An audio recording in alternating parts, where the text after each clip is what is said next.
The Mask.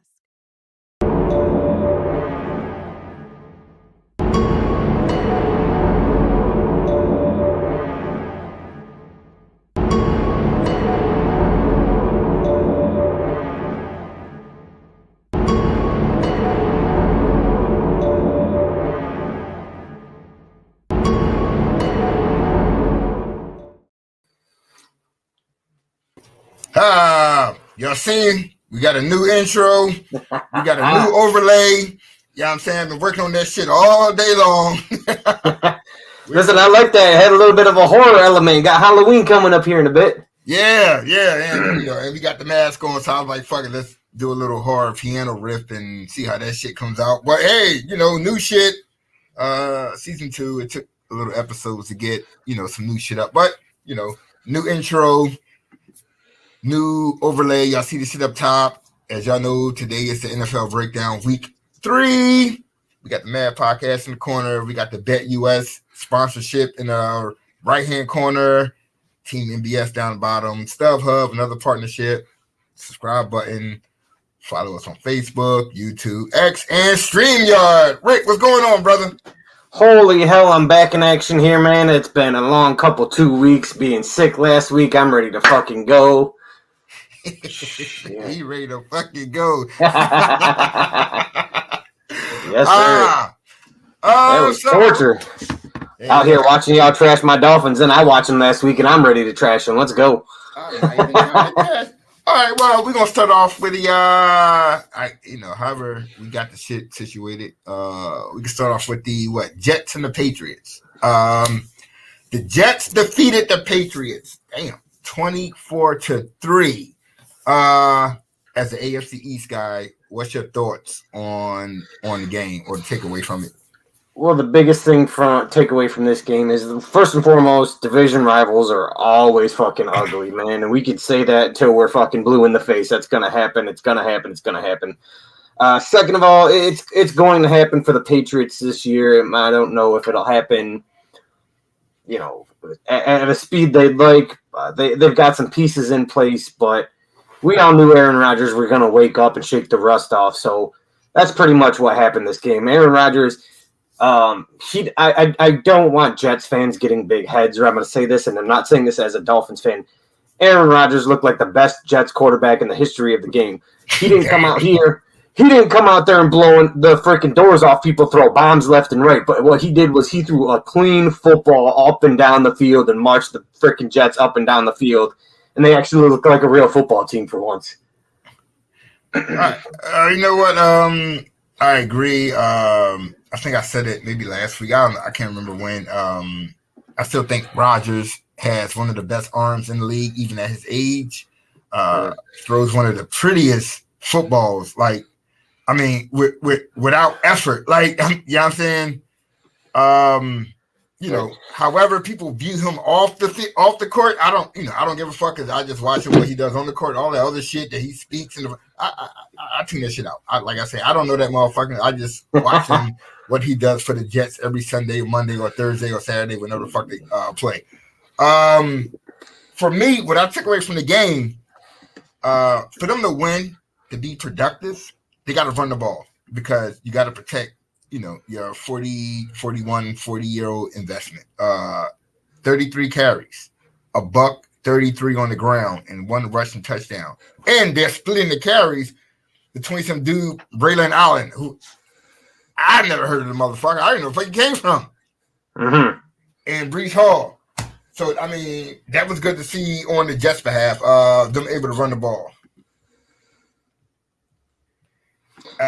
What you got on the Patriots? Look at the Patriots. The Patriots are exactly what we expected, man. What did we say? Between the two of us, I think we both had them 29th in our preseason power rankings. We knew it was going to be a struggle for them. The post-Bill Belichick era, new head coach, new coordinators, new quarterbacks. Jacoby Brissett, he's a veteran. He's a veteran presence there. That's nothing knocking on him, but he hasn't come out in his days in the NFL and lit anyone up on a consistent basis. So we knew that the Patriots were going to struggle. I think I picked them to lose a lot of games this year.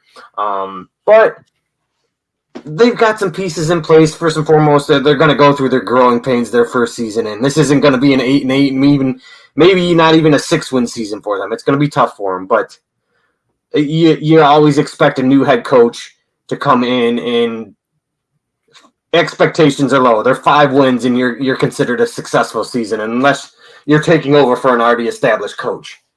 I agree. Their team is going to be built on defense. Drake May got in 8 passes, 22 yards. Their running game, 15 carries, 78 yards, and that's because they played behind most of the game. Mm-hmm. Stevenson, I still like that kid as a running back. I think he's very productive. Mix him with Antonio Gibson formerly of the Commanders. They just lack receivers, man. They need some fucking pass catchers. Oh, yeah, for sure. I agree there. I can't name one receiver on their freaking on their team. And it's not knocking them. That's the guy's honest truth. I just, they're a young team. It's a new team.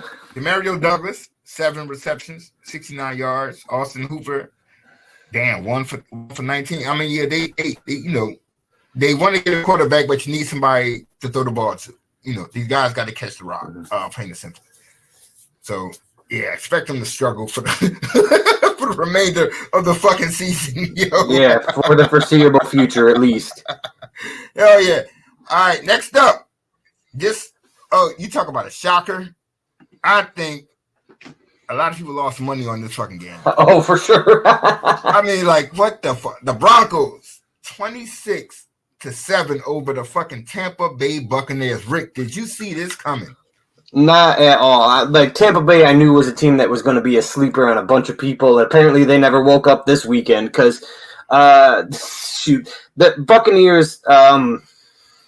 It's hard to put them in the competitive category. I know they're good. I know they're going to win.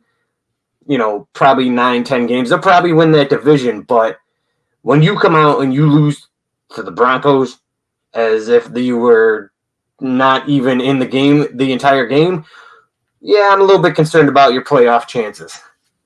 I mean, look, let's be fair. It's hard to go undefeated and it's hard to go defeated in the NFL. We're going to have some surprise games. No matter what, I don't give a fuck. Mm-hmm. I did not see the fucking Broncos whooping the Buck. I'm saying I could see them beating Jacksonville, mm-hmm. Some shit like that. I did not see them beating fucking Tampa Bay the way that they beat Tampa Bay. That shit, right. that was the most. And Bo Nix, 36 pack. Well, he completed 25 for 216, meaning he didn't have to do a lot. But he took no sacks, threw no fucking interceptions. Well, no touchdowns either, but right. But it don't matter because once again, the team rushed for 136 yards. Like all you gotta do is manage the fucking game. That's essentially what I was gonna say. You didn't do anything to win the game, but you didn't do anything to lose the game either. So At the end of the day, those are your growing pains. Learn to be a game manager first. Everybody hates the label of a game manager. Learn to be a game manager first before you try burning the top off the fucking dome. Too many guys go out there and they try to do everything all at once, and that's what fucking holds them back every year. Bo Nix, man, learn how to have a game like that. Learn how to consistently have a game like that, and then worry about throwing 4 touchdowns, 500 yards, shit like that. And that's another guy. For some reason, Broncos have been trading away their wide receivers. That's another team that's going to struggle in that regard. You got Cortland Sutton, 7 catches for 68 yards, 11 targets. Damn, 11 damn targets. Hey, damn, he's the whole game. They got a guy called Jordan Humphrey. I don't know who the fuck he is. Like, where the fuck these players coming from? Right. Jordan Humphrey. All right, cool. He was targeted 8 times. Yeah, so I'm like, mixed bag. All this doing is making me say, "Oh, you know what? I'm going to bet on your ass next week." Right. You know what I'm saying? What the hell? Yeah, like yeah. So that's what the Knicks thing is you're catching a lot of. I get it. He's a cocky dude. But you know, you gotta expect cocky in any professional sports. You know, some people frown upon it. I like Knicks. You know, I'm not a big Sean Payton fan, but you know, I like Knicks. I want the young kid to succeed. I just want them. Same thing with New England. You got to put weapons around him first in order to. You don't want nobody to end up like Bryce Young at the end of the day. Right. And Knicks, I hope you get it together. Well, here's the thing. Get it together. Right. I think so many teams, and I've pounded the desk for this for years. Like so many teams that fucking they build a football team backwards. They start with a quarterback, they roll out, no offensive line, no weapons, no fucking running back, and they expect this guy to be a 10-win playoff fucking contender. It's like, dude, what did you expect? You got taking case, and I'm sure we'll talk about this more later, so I ain't gonna beat it up too much. But like, you take Bryce Young, you got a guy who's 5'9" behind a weak ass offensive line. Okay, you had weapons for him, but then you traded him away. Like, I'm sorry, the NFL, when it comes to especially the quarterback position, and you look at it when you look at Tua, his entire game's built off timing. The NFL, if you want to be successful in the league, the entire offense runs through timing. And if you're got no offensive line, you're not getting the speed down of the game. You're constantly backpedaling. You're throwing off your freaking back foot because you're freaking running for your life. It's not freaking feasible to think you're going to have a quarterback learn and succeed and grow with freaking all-pro defensive lineman in his face on every play. Sure, indeed. I agree with you on that one. Oh shit! Next up is, I guess I don't know. Can't describe it. Okay, fuck it. We'll just go to it. Fuck it. I don't know how to describe this shit. Yeah, the Buffalo Bills beat the brakes off the Jaguars last night, 40-7. Wait a minute, did I make sure I typed that shit correctly? 47-10. I knew Jacksonville. Yeah, I knew Jacksonville sucked, but I didn't know they sucked this fucking bad. What's your takeaway from this game for both teams? My takeaway is why the fuck did they pay Trevor Lawrence all that money, yo? No disrespect, but all the disrespect in the world. At the end of the day, the guys that are getting paid are the guys that either A, are getting hurt, or B, regressing. You're paying all these guys all this money right now, and Trevor Lawrence threw almost 40 times for 178 yards. Like, damn. What? Buffalo has a good defense. Yo, I'll give them that. But come on. You paid a guy what's he getting paid? $55 million? And he threw for 178 yards. That's backup play right there. Dang. And, I mean, another quarterback like this, I get it. Christian Kirk is a great receiver. I never had him as a number one receiver.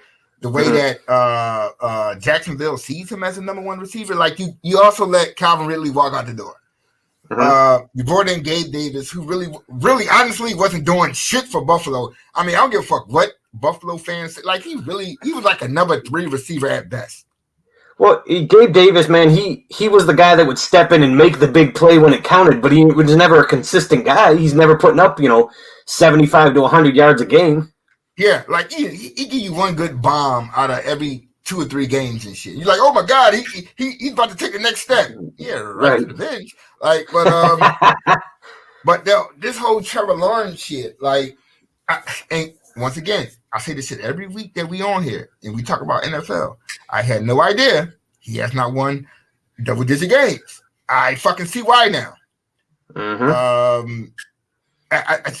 You got a great running game. I mean, you do have a doable wide receiver. Wait a minute. Ingram is out. They're tight end. I mean, I'm not saying that makes a big fucking difference, but Evan Ingram is a big part of their offense. So maybe, Buffalo just stuffed their ass last night. I can't even make no excuses for you, Trevor, because, you suck. Now, on the other side, we talked about this. With Diggs leaving, who was going to, what was going to happen to Josh Allen. And I watched SportsCenter all day today. Literally, that shit was on my TV all fucking day in the background playing. Everything I heard, front runner MVP. I get it's only 3 weeks, but that's what people do. I get it. I'm not even mad at that shit no more. My issue with the Buffalo Bills is I'm looking at Josh Allen. You got Khalil Shakir, 6 catches. James Cook, 4 catches. Like his targets is a small receiver and his running backs. You have not really thrown to like what was Keon Coleman. Like where the fuck is Keon Coleman at? He had a touchdown last night, but that's it. 1 catch, 24 yards. Like we're in the 3rd week. I think my man got 5 catches on the fucking season. So like I get it, 47 points. But you got to get the rest of your people involved, and he doesn't have those weapons yet. Well, even still, I mean, you still got the rookie who's going to be supposedly your number 1 guy, right? So, okay, you're up 47 points. Don't you think at any given point you should start to develop that in-game chemistry with that dude? Like, shouldn't you be targeting more? If you're up 47 points, work on the back half of your fucking playbook that can get that guy more involved. See what you got, because coming up, the next three games are tough games for them. They got the Ravens, you got the Texans, and then you got the division rival Jets. You can't just go in there and say, hey, we stomped the Jags 47-10. Let's just keep the freaking good times rolling. No, develop that chemistry. Get that in-play feel with your freaking starters, man. Otherwise, good luck with these next 3 games. And we're going to keep it a buck. They should have lost the game against Arizona, the first game of the season, 34-28. I mean, once again, no offense. They beat the Dolphins. No Tua. Well, that's what that's where the injury occurred at. But I think it was getting ass whooped anyway. And then you beat the Jaguars. So you're not playing, except for minus the Dolphins. Playoff opponents. Now I get it. You only can play who the fuck is in front of you. But like you're saying, what's going to happen when you run against some Ravens, some fucking Chiefs, them fucking Jets, and right. Then we're going to see who Josh Allen really the fuck. I'm not knocking what they're doing. 3-0 is fucking 3-0. Like right. I would love to be 3-0 as an Eagles fan, but so I'm not going to knock what they're doing. However, the MVP talk, that Allen is playing the best that he's ever played. Yes, he is balling, but they have not been truly tested yet, and that's what I'm waiting to see. Well, on top of that, as I'm looking at going over stats here, again, their leading rusher is Josh fucking Allen. Damn, still? Bro, get a good team with a good defense that can cover the middle of the field, like, say, the Jets, with a good series of linebackers and some good DBs. Okay, you're going to have to run the fucking football. And Josh Allen, you don't want him running against good defenses because he's going to get his clock cleaned a time or two. He's a big guy, sure, but you can't be one-dimensional and just run the fucking football with your quarterback. Yeah, and he's a dangerous runner. Like, he's not one of them motherfuckers that's like, it's a defender coming to me, let me just scoot out of bounds. He's going to try to knock your head off. Mm-hmm. Forgetting we don't have a backup and play for you, bro. Like slow, or he gonna try to jump over you, do some crazy. I mean, you would love to have that dude on your team. However, it got to be a point where it's like, yo, dude, calm the fuck down. We need you, bro. We need you. Yeah, well, that's just where it comes in and bites them in the ass, is in those big games against the tougher teams like the Ravens, etc. Like, you try to do all that stuff against a good team, and it's just they got it covered. You got to find a way to get the rest of your offense firing on all cylinders. You got to get your running back up to 75 to 100 yards a game. You got to get your number 1 guy involved 60 to 100 yards a game, and that's just what it is. Your tight ends, okay, yeah, you could probably sit on a 65-yarder, 50, 60 yards and be okay as long as they're moving the chains. But your number 1 guy should be getting the yards and moving the ball down the field.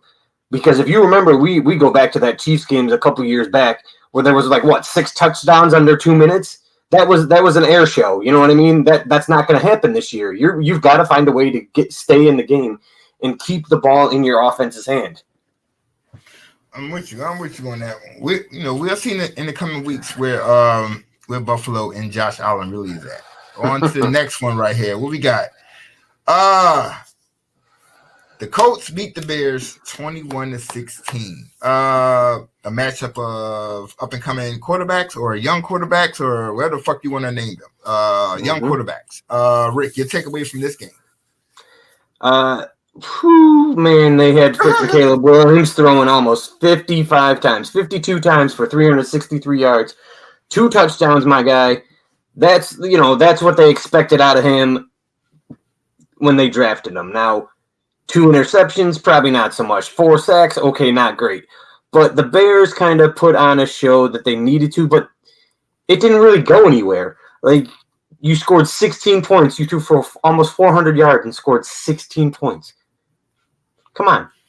On the other side of things, they didn't allow a lot of points, so that's good. But when you're going up against teams that are good, again, I always compare it to the guys that they're going to go up against should they make the playoffs. And you're going to go against the Vikings, and you're going to go against the Packers, and the teams that can put up a lot of points. But if you can move the ball and you're only scoring 16 points a game, that's not going to be enough.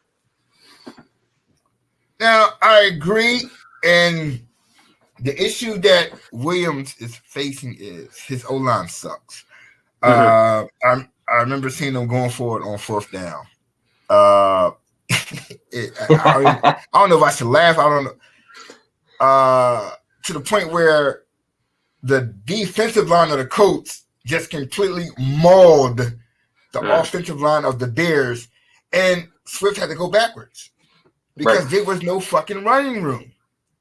A quarterback throwing interceptions, it could be bad reads. It could be missed timing routes. It could be just him under immense fucking pressure. Could be a bad arm throwing 52 times. Exactly.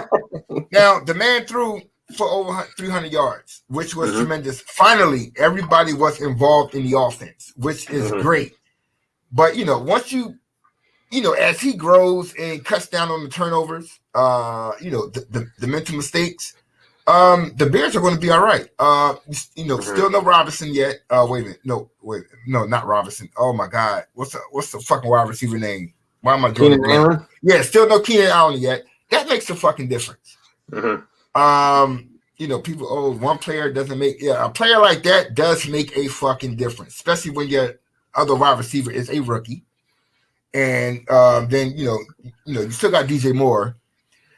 And Swift is not, he struggled. 13 carries, 20 yards. Like they shut the running game down. 28 carries, 63 yards. That was atrocious. Now, for the Colts, I'm still not sold on this Anthony Richardson cat.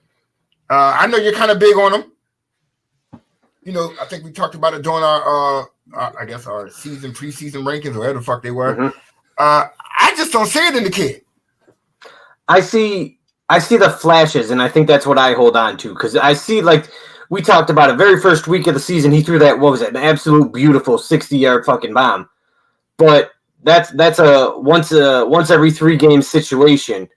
However, if you're throwing 20, you threw 20 times, dude. 20 times, you only completed 10 passes. Again, those are backup numbers, so you kind of got to worry there. But they leaned on Jonathan Taylor an awful lot. 23 carries, 110 yards. I mean, you went to a run-first offense. You tried to control the pace of the football game. Again, that's a red flag. You won, so, I mean, you can't beat anyone up too much about it, but at the end of the day, you won against a 1-2 Bears team,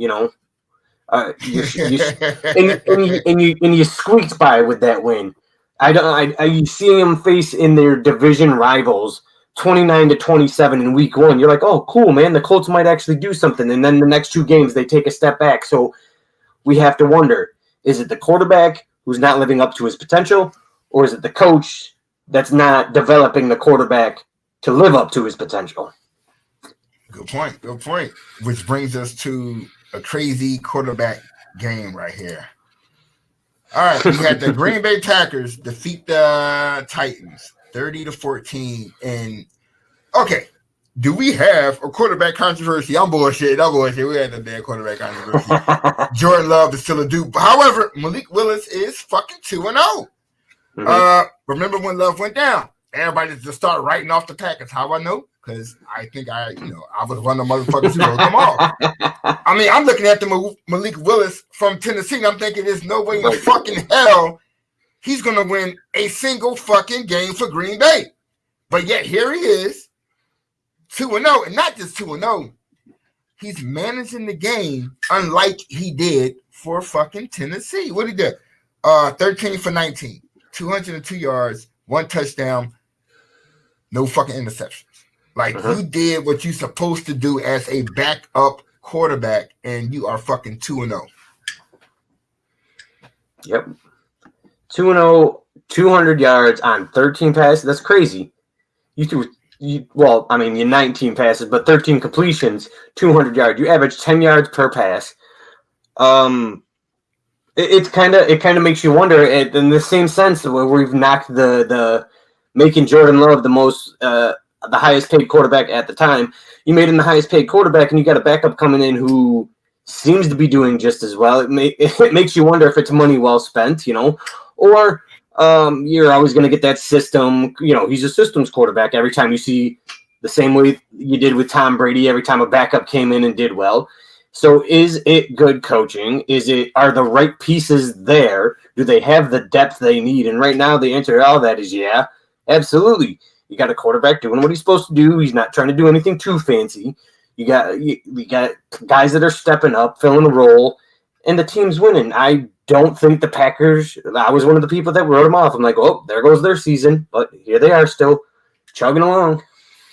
I mean, Green Bay ran the ball 37 fucking times for $188. Like, once again, all you got to do is manage the fucking game and don't turn the fucking ball over. And you're almost guaranteed to win in this league. And that's all Malik Willis is doing. I mean, just hold the fort down until our guy get back. And once again, 2-0 as a starter, like, you can't ask for too much. You can't ask for much more than that. He's doing a great fucking job so far. Yeah, and they were very close to being 3-0 had they won that first game, but that didn't happen.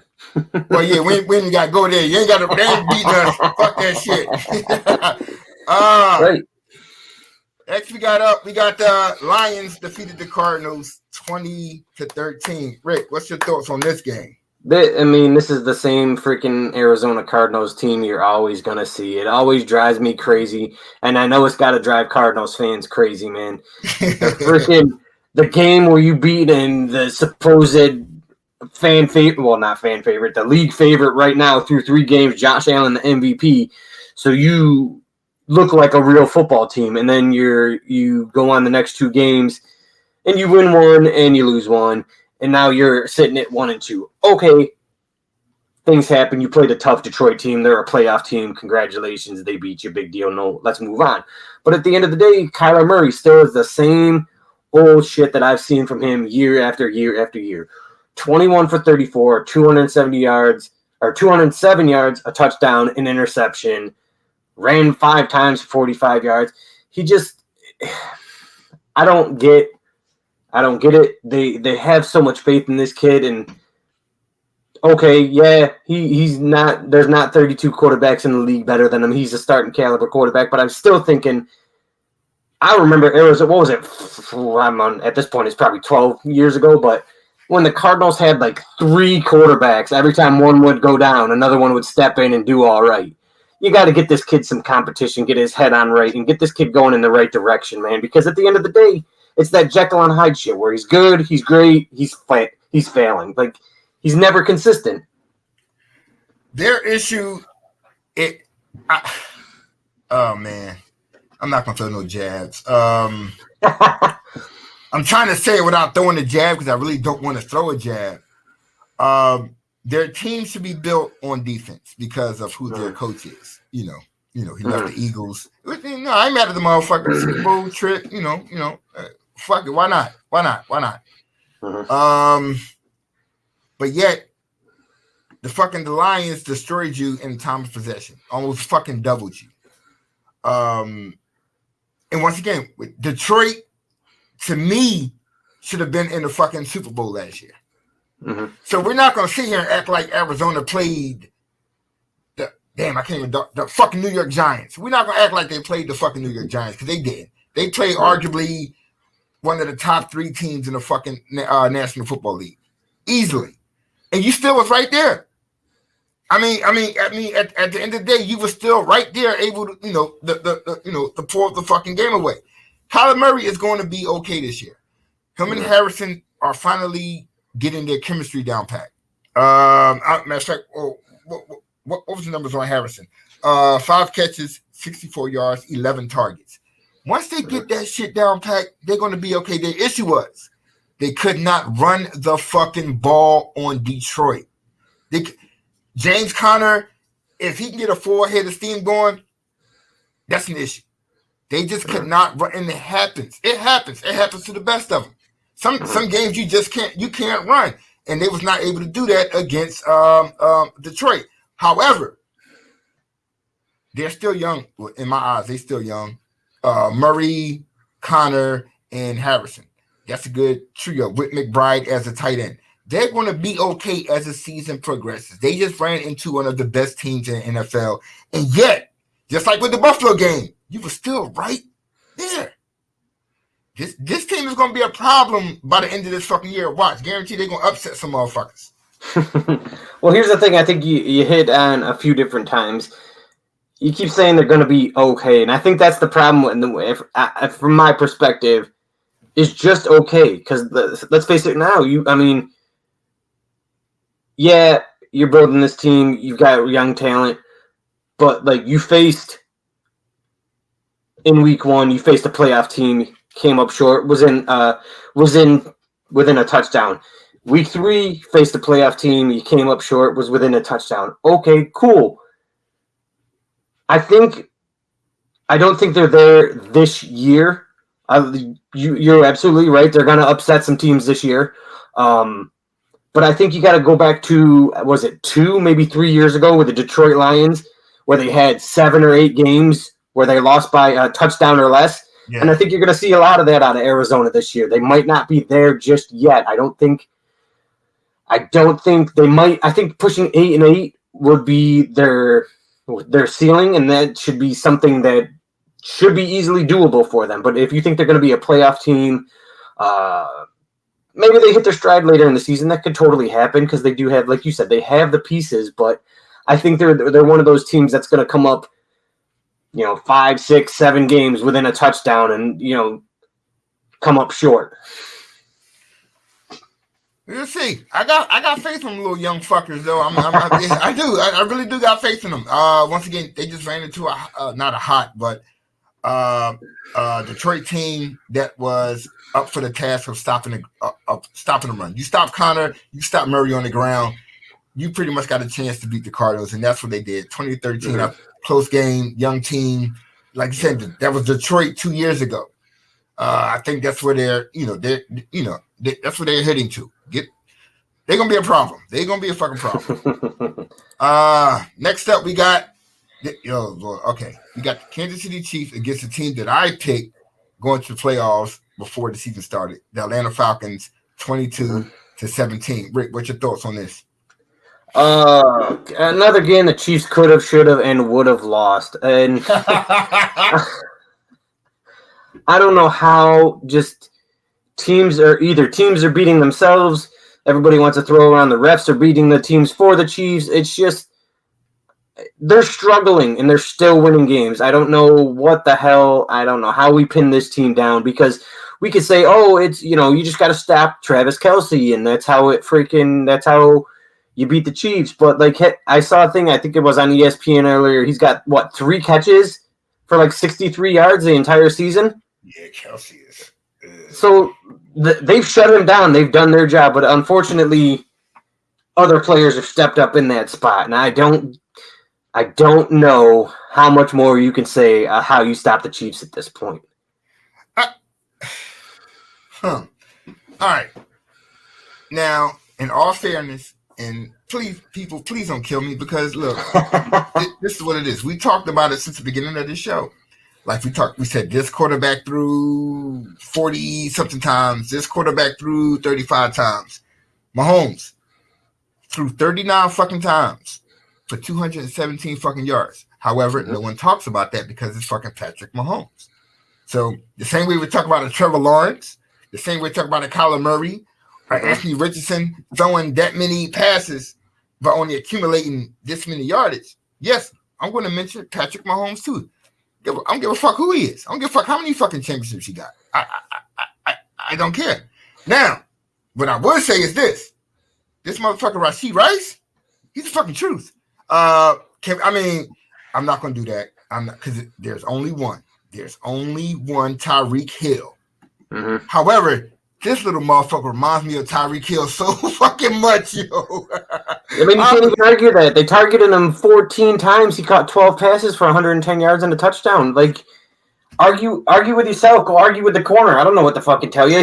He's doing just as well as Tyreek did out there. So yeah, man. Look, I mean, once again, there's only one Tyreek Hill, but this Rice can fly, yo. Mm-hmm. This dude can fucking run. Now, once they get the other kid, Worthy involved, Kelsey. Look, age catches up with everybody. And not even just age. Defenses know, like, hey, I got to stop this guy. Right. However, it's open the floodgate to everybody else. They brought Juju back. Juju caught a fucking touchdown.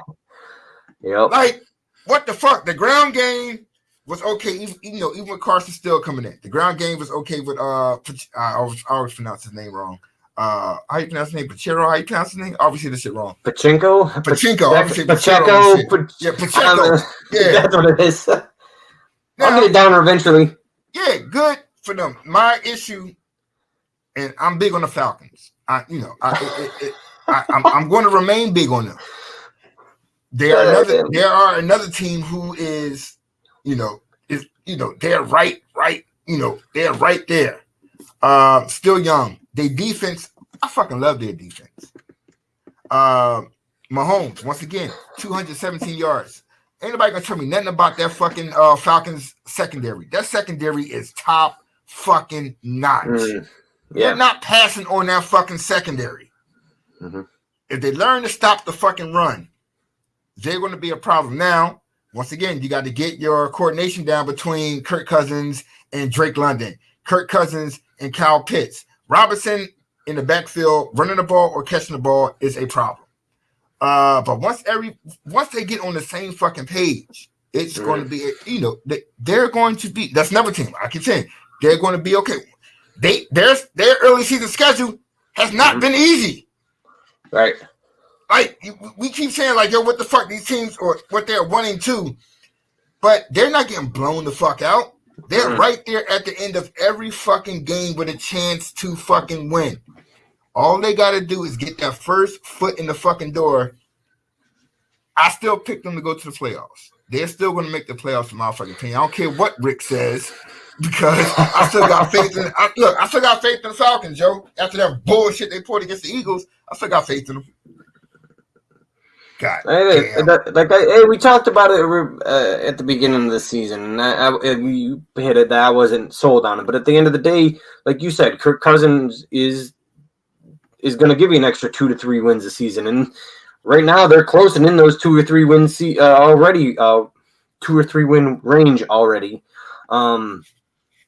They're in every game. It's not like they're out here getting blown out like the fucking Dolphins are, but that's a different story. Really? You got to mention the Dolphins in this? I think I got a whole rant there, and I'm over it. Okay, but at the end of the day, we knew the Falcons were going to be okay. We knew that they were going. The division isn't that strong. I mean, the Saints are playing fucking lights out, but that's an anomaly right there. So, the Falcons are still in it. We'll see what happens, but there's a very real possibility, like you said, they're going to be a playoff team and maybe even win the division. I got faith in those fuckers. Yeah. I just love their secondary. Fucking Bates and fucking Simmons, man. Look. They've been holding teams. They just got to get shit right on the offensive side of the ball with the fucking chemistry, with which we all know it takes a couple of games, and that's with any fucking team. We're seeing it across the league. It just takes some games, or some teams just come in smoking. Like New Orleans was. We talk about that later though. Got me over here bugging. Next up was just a wild fucking game. It was a great game if you're not a fan, of either team. If you're just watching the game, awesome. As a fan, you probably had like 8 heart attacks. Got your doctor on speed dial. Word, that shit was just back up. Like it was just crazy. The Rams beat the 49ers 27-24. Rick, what's your thoughts on this wild ass game? As much as it was absolutely a great game, I want to pat myself on the back and say, hey, man, I told you that the 49ers were going to struggle a little bit this year. But that isn't even what this game was. I mean, that at the end of the day was just a great fucking game that came down to, 3 points. This is the type of game everybody wants to be at live. Nobody wants to be at home pacing back and forth in their fucking living room. But I'm sure the fans had a great time at this fucking game. You don't see too many like this that often anymore. In all fairness to the 49ers, they came in on crutches. Mm-hmm. Their whole offense has been dismantled. No Samuel, no McCaffrey, no Kittle. Like they had Ayuk and fucking Juwan Jennings. Like that's a rare fucking ET sighting. Like Jennings ended up with 3 touchdowns. But even then, they still had the game going into the fourth quarter, the last minutes of the fourth quarter, and their defense let LA back into the fucking game and clearly walked away with a fucking victory. Injuries happen. But if you lose 3 of your top 5 players, 3 of your top 5 players, it's only but so much y'all can over fucking come before a loss like this happens. Just so happens you lost to the fucking Rams. But they had the fucking game in hand. But once again, man, it's hard as fuck to win a game when you're losing 3 of your top 5 fucking players. And that's what the 49ers are dealing with. I don't know how long they got to deal with this, but welcome to the fucking NFL, San Fran. Y'all didn't have to deal with this for the past 2 to 3 years. Everybody was fucking healthy. Now you're dealing with the shit that other teams had to deal with. Now, once again, as we say it, we about to see who the fuck Brock Purdy really is. That's fair. Fuck you motherfuckers, though. But still 22 for 30 for 292 yards, though. Well, can't hate him for that. You know what? I can't even. Look, yeah. I can't even dog him out because it's really nothing to say. Like, all right, so you take the kid, Brandon Ayuk. Contract holdout. But you haven't done shit since you signed that contract. You haven't done them up. What did you do this game? 5 for 48. I'm paying you $25, $30 million a year to catch 5 fucking passes. Juwan Jennings probably make $2 a fucking game. He caught 11 passes for $175 and 3 touchdowns. Like, what the fuck? That's what I'm saying. Every dude that got paid this year is just underperforming. Hey, who stepped up this year that got paid like that? You know what? I ain't going. You know what? I ain't gonna say nothing. Wait a minute. Okay, we got somebody coming on here, so we going to jump to his team real quick so he can come on. Where the fuck do I have his team located at? I don't even. Oh shit, yo! Did I even put his score up there? His team score up there? Oh god! I'm sitting here looking like, yo, where the fuck? Where the fuck did I put them dudes at? I'm really looking. Like, yo, wait a minute, who did they play? Oh, yo, I don't even have they fucking score up there. But anyway, we're going to bring on Greg right now so Greg can talk about his Dallas Cowboys. Greg, then drop the microphone. Yo, where did I put they score at? Man, this was horrifying.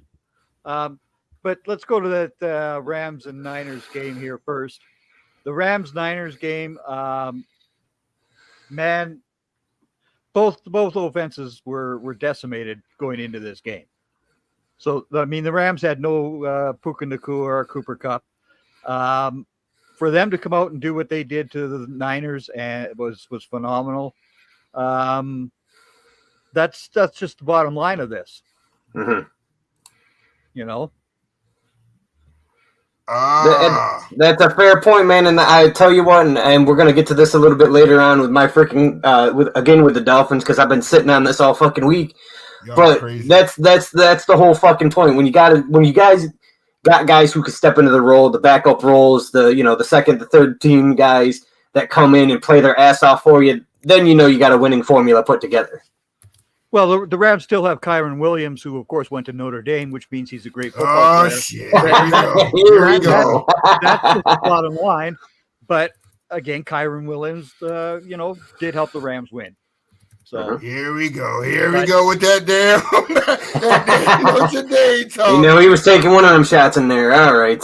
All right. Well, since once again we have Greg on the show, we're gonna have to just go ahead, Greg, and you know what? I'm just gonna let you go ahead, Greg. What the fuck happened? I'm gonna sit back here. Yeah, I'm gonna sit back. What happened last week with the Ravens beating the Cowboys 28-25? Exactly what I said was going to happen in the preview article I wrote. The Ravens were going to run wild on them, and that's exactly what they did. 274 rushing yards. There was nobody to stop Derrick Henry, and Lamar was free to run around as well. They just totally sucked yet again against the run, and until Jerry comes, to the realization that you need defensive tackles and you need an actual running game in this league, Cowboys are going to struggle like this against teams like this. That's the bottom line. Hey, Greg said, "Yo, that's just damn bottom line." I'm saying. All right, so the talk. Okay, all right. So we got Dak with the big Dak with the big contract. We got CD with the big contract. Why CeeDee Lamb needs to go onto the sidelines and shut his damn mouth, because he doesn't understand what Dak Prescott is dealing with from the defenses to always be able to throw to CeeDee Lamb. CeeDee Lamb, you fumbled that football because you didn't hold to your body. On that fumble, he just had it in his hands. It wasn't to his body. Well, when you do stupid things like that, CD, I don't care who you are. I don't care that you got this big money.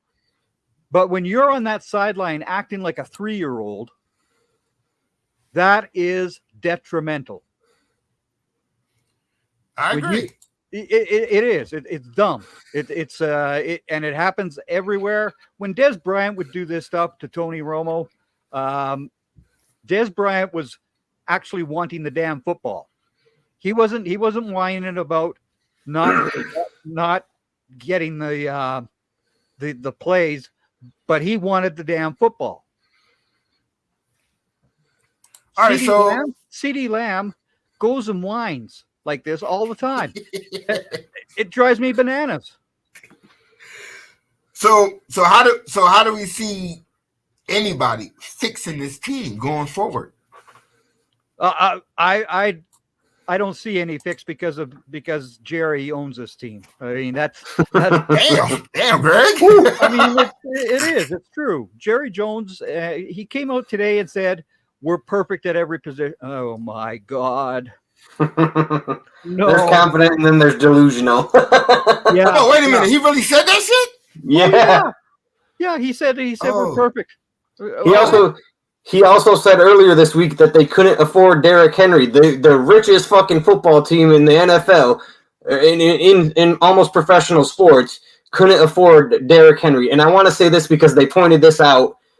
Had they not waited until the last fucking minute to pay their quarterback And to pay their wide receiver, they probably could have saved an extra $7 to $10 million a year by not waiting to be the last person to sign these guys and having to up that fucking price the whole entire time. They probably could have afforded Derrick Henry, but they waited to the last fucking minute. They had no money left, and they settled Derrick Henry, but they didn't even offer Derrick Henry. They didn't even speak to Derrick Henry. That's exactly. And the Fricks was Ezekiel Elliott. He was washed in freaking New England. What the fuck? Oh, but Zeke had been a cowboy, and once you're a cowboy, you're always a cowboy. But to your point, that's Jerry Jones' delusion. Right. I mean, he falls in love with players and he doesn't move on. No, I say it all the time. He brought Zach Thomas in after Zach Thomas was let go by the Dolphins. He went to the Chiefs and then went to the Cowboys just because you love the name Zach Thomas and he had a Hall of Fame career. But, dude, he was done at that point. You just signed him because he was a big name. Jerry Jones just loves these players that sound good on paper. Well, sounds good on paper. Yeah, let's go to that school up north that I despise called Mozzie Smith, who apparently was going to be this great defensive tackle for them.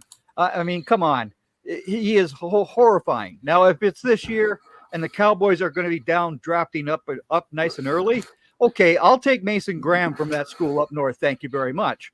But when they drafted Mozzie Smith, I was shaking my head at that.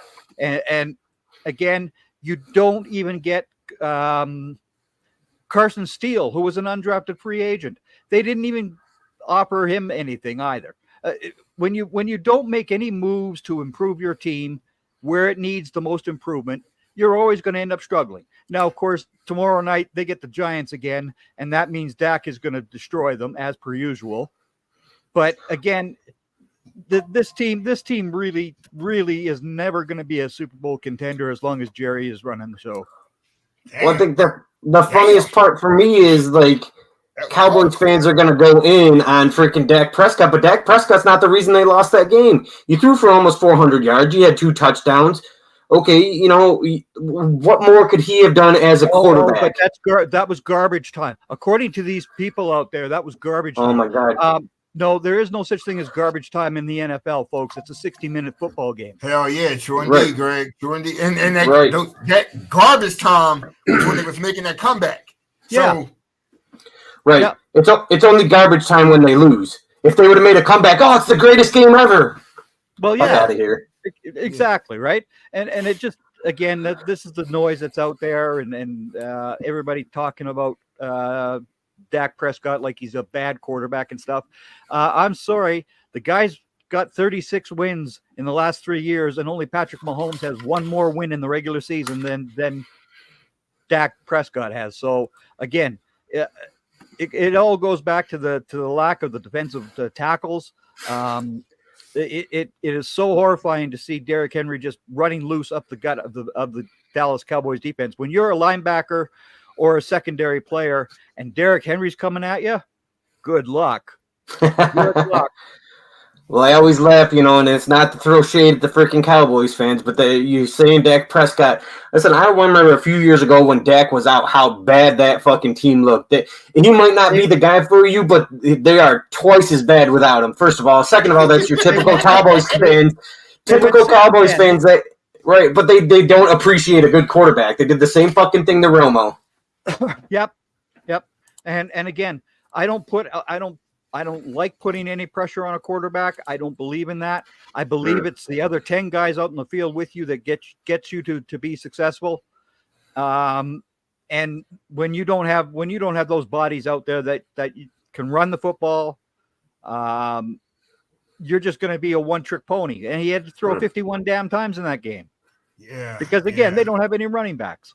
Well, I'd like to throw an asterisk in there on you. You can have the 11 guys out there with you and not have the right coach on the sideline, which Mark is starting to learn over here about his Eagles. They've got all the talent in the fucking world. I've always said Sirianni needs to be canned because we'll get to that. But I'm still here minding my business. But that's just it. I mean, the Eagles should not be in the position that they're winning. But they should be winning, but in a more dominant fashion. They have all the fucking talent in the world. They're just boneheaded coaching calls. So, it's more than just a one man show. Fangio actually got his 2 defensive tackles to understand that they need to stop the run.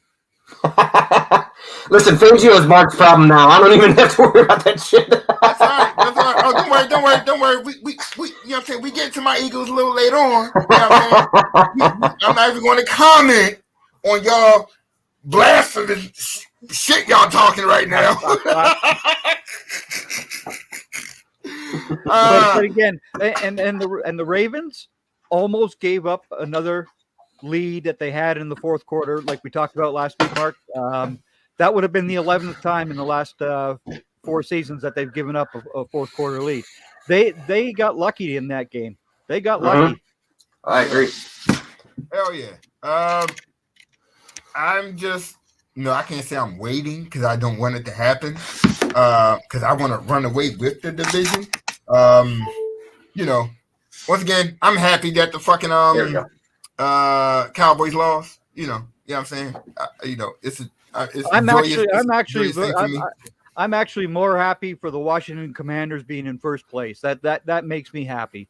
Well, they're tied for first place. You know what I'm saying? No. I've got the Commanders in first, the Eagles in second, the Cowboys in third, and the Giants in fourth. That's the way I'm running that role because I don't care for the Eagles. You know this. I don't care for Washington either, but to put Washington over Philadelphia makes me feel better. That's why I'm doing that. This is some straight bullshit, y'all. All right, well, I'll tell you what then. Where exactly all those little fuckers at? Damn, we didn't talk about them yet. Damn, I must ain't write down a lot of shit today. I don't know what I was thinking. All right, well, let's go to this right here then. Oh man, the New Jersey Giants beat the Cleveland Browns 21-15. Greg, since you're the guest on here, what's your take on this game? What outcome, rather, or? Well, he found Malik Neighbors, and that was the difference. He didn't get picked off. I don't think Daniel Jones didn't have to have an interception in this game either. Which is going to be a different story Thursday night because Trayvon Diggs is going to pick him off. That's not a problem. Yeah, but, pick on Daniel Jones. Well, yeah, because Daniel Jones sucks. Go pick on Jackson. Shit. He found Daniel got lucky because Deshaun Watson just totally sucks at. He is so awful. He is such a horrible quarterback. The days of the Houston Texans are long over. Cleveland, bite that bullet. Bite the bullet. Now I'm glad we dodged that bullet. I'll tell you what, though. Here's my thing with Cleveland and this whole Watson nonsense. He's missing their most dynamic player. He will be a different quarterback with Chubb back there if Chubb was healthy. Chubb has not been healthy since Deshaun has really came to the team. Be honest with you. Oh no. Nick Chubb was with him early last year. They were together. Chubb went down. What week he went down? I can't remember what week he went down last year. I can't remember either. I ain't gonna lie to you. but again, even with Nick Chubb, again, the whole Cleveland problem is penalties. They take way too many penalties. And Myles Garrett was apparently he's got some sort of childhood surgery that he had that affected his feet. They're searching into this and finding out what's going on with him. But without Myles Garrett out there, Daniel Jones had free reign. That was the bottom line. Yeah, Jones had a pretty 24 for 34. Damn, for 236 and 2 touchdowns. Once again, no fucking interceptions. I don't think he fumbled. I can't even see that. I'm trying to look. Jones. No, yeah, he did fumble, but he did recover. Yeah. He recovered it. The motherfucker is gonna fumble. We can count on that shit. Yo, we can definitely count on Jones. Now, as a matter of fact, I was going to publish it today, but I didn't, so I'm gonna publish it tomorrow. This Jones and Neighbors chemistry. It has potential. it has fucking potential. Their missing link is Singletary. I don't think he's the running back that fits that offense. If they would have kept, Hey, they're in the same boat with the Cowboys when it comes to no running game. And if you don't have a running game, you're gonna get burned as the Giants, because Micah is gonna hit him. Micah Parsons is going to nail Daniel Jones. It could be any one of the linebackers. It's going to be somebody, and Daniel Jones will fumble the ball. As we all know, he always does against the Cowboys. And again, Trayvon Diggs will pick him off. So again, Thursday night, it's going to be a typical 40-point night for the Cowboys. The Giants will get some points, but I'm going to say, the Giants will get some points. Oh yeah. Damn. It won't be 40-0 like last year was. I want to jump in here. I mean, we're talking about how bad the freaking Giants are, and I got to give them at least a little bit of credit. They still rushed.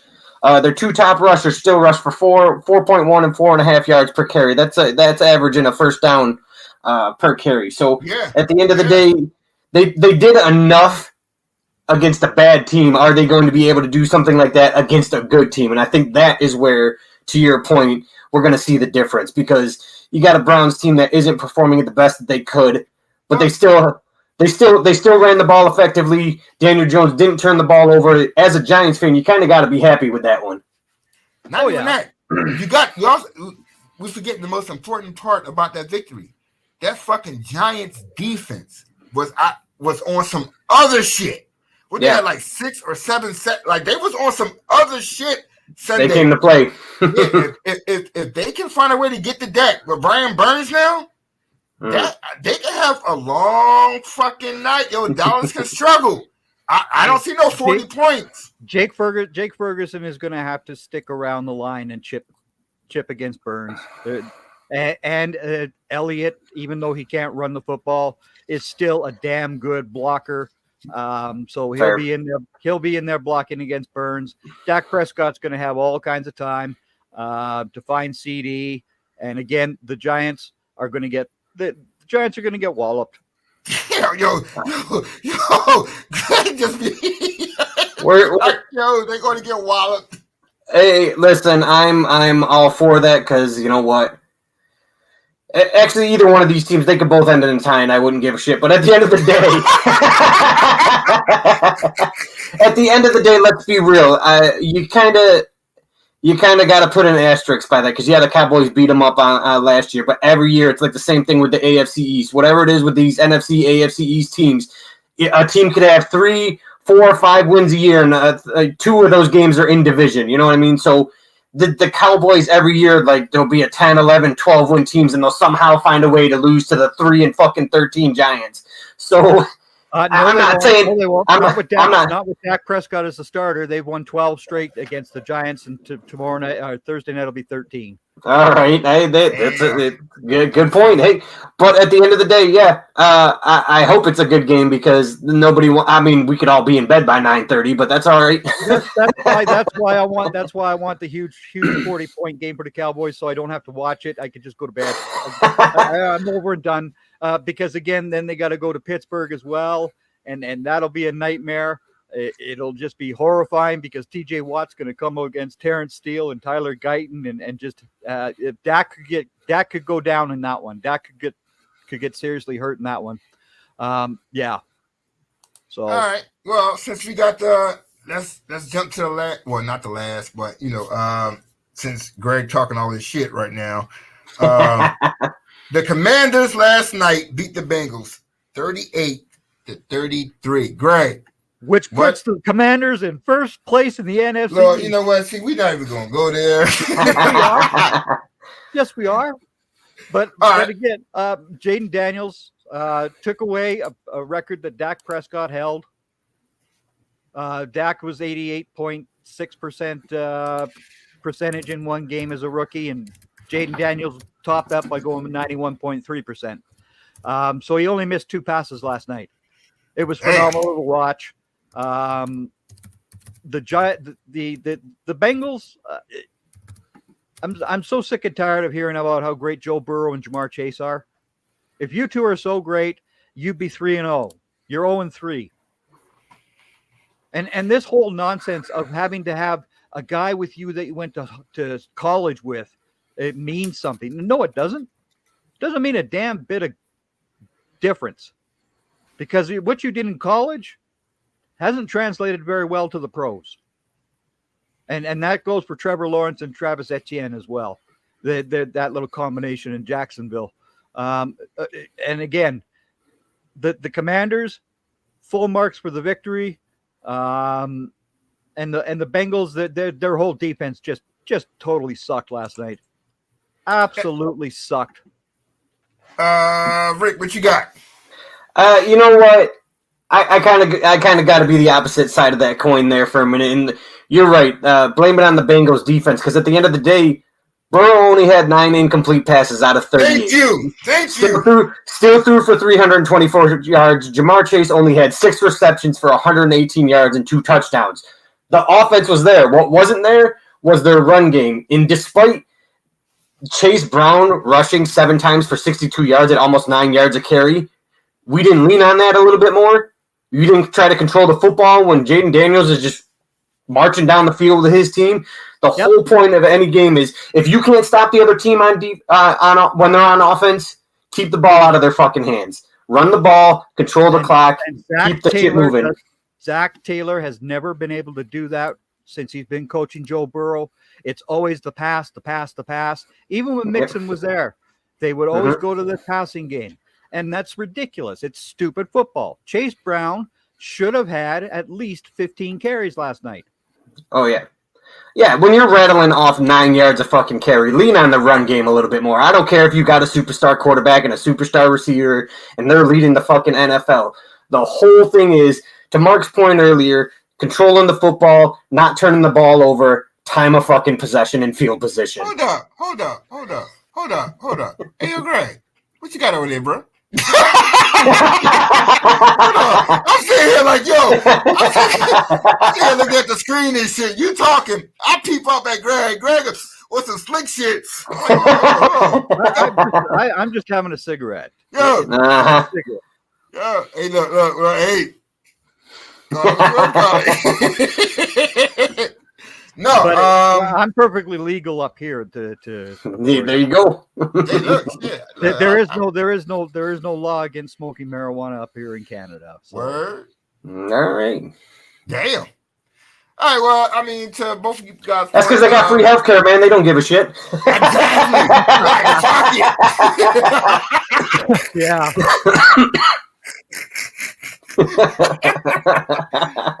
Look, I'm with both of y'all. Like, I watched the not the podcast, the telecast this morning, and a lot of people was dogging out Burrow. Burrow this, he owing this, but I'm like, yo, how much more can you do if your defense is allowing? No offense to Joe, you're allowing the Commanders and a rookie quarterback to drop 38 fucking points on you. Like, how much more can one motherfucker do?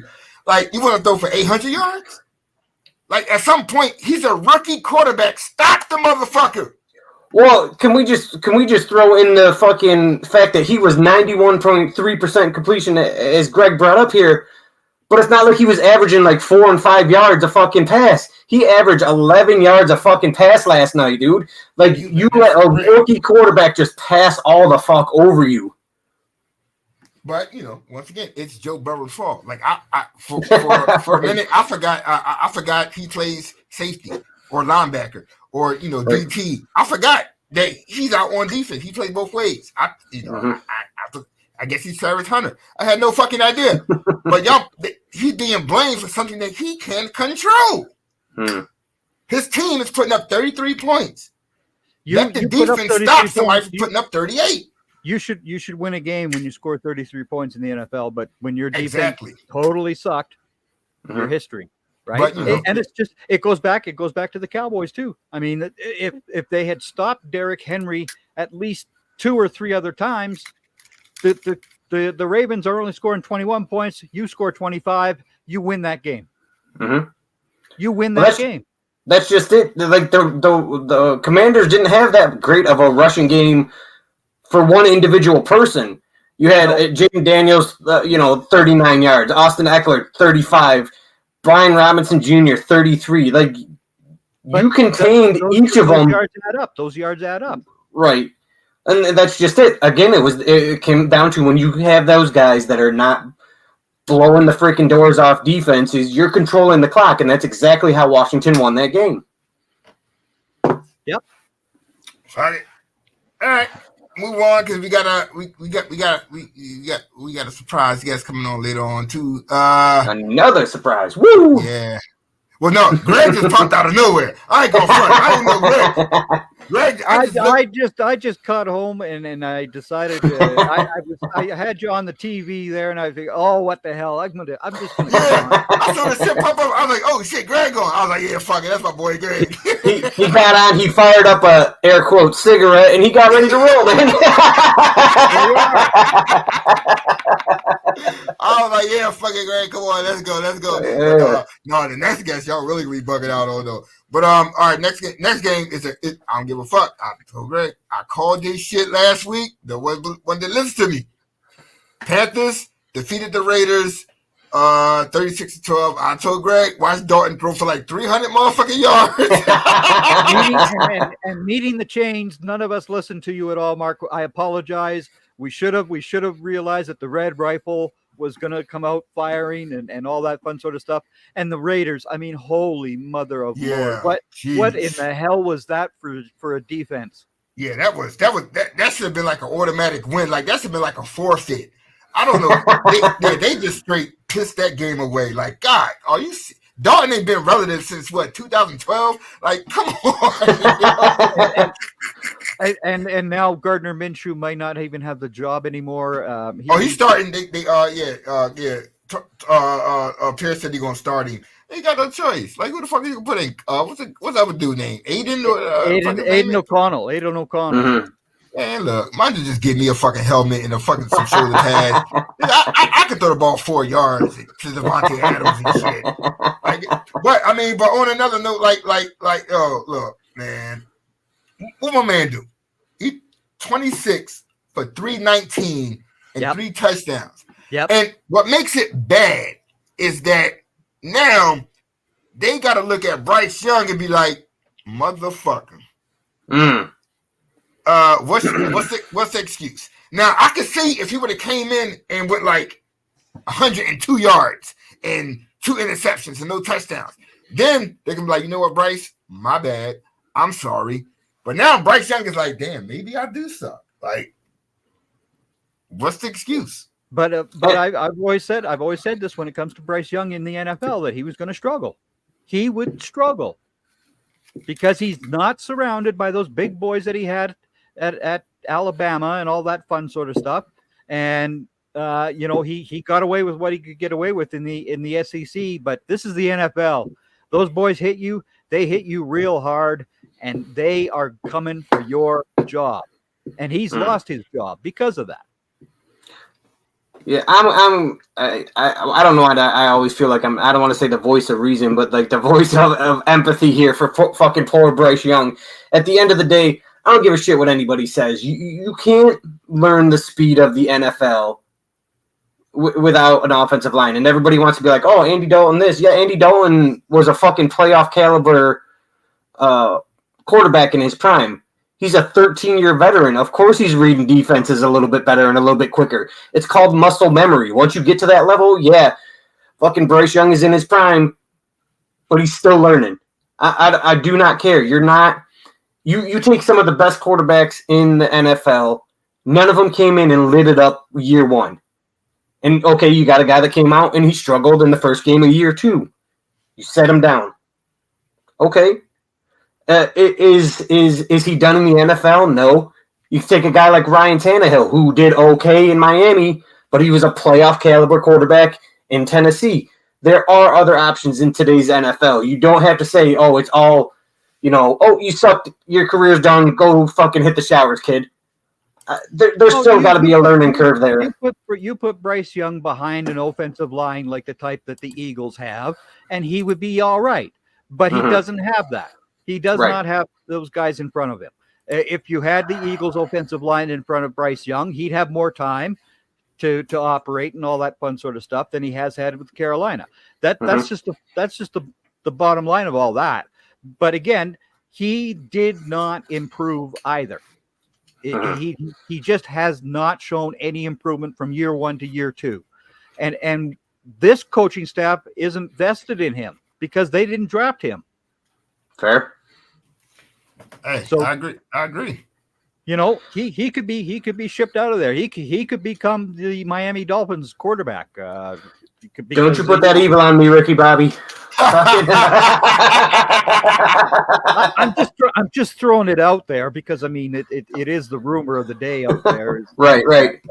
Bryce should become the Dolphins quarterback, but again, that offensive line is scary. So yeah. Well, that's just what I mean. We take a look at Tua in his freaking Brian Flores days.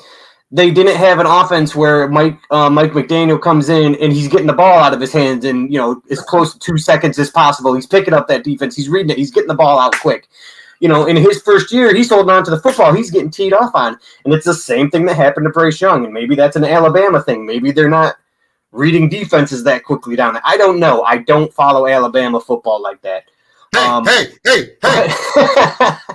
But I'm saying what they needed to do was put Bryce Young on the sidelines last year.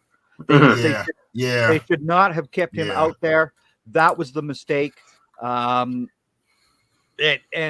I said before, CJ Stroud was going to be the better pro quarterback than Bryce Young was, and it's been proven correct. Despite the mishap in Minneapolis, which is what I'm calling that game, the mishap in Minneapolis. But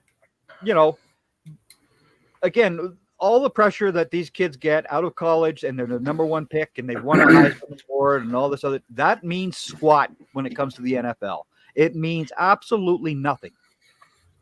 Well, it's funny, as I always say that as well, because it's like, dude, you basically go from playing with one of the top recruited classes in the freaking nation, and you go from basically an all-star team to playing for the worst team in the NFL that probably would have lost to one of those college teams. It's so funny. I mean, there's a reason why the teams have the number one overall fucking pick. It's because they're terrible and they don't have a lot of talent. And then you go in and you expect a quarterback to fix everything with no receivers, no running back, no offensive line. And these guys are going to go in, pick up the speed of the game. No, they're going to go in, get teed off. Their confidence is going to be destroyed. They're going to get frustrated, and they're going to need a fresh start 2 to 3 years down the road. Yep. All right. Sucks to them. We got. Oh, yeah. Now we get to the nitty gritty. Let's get this one down.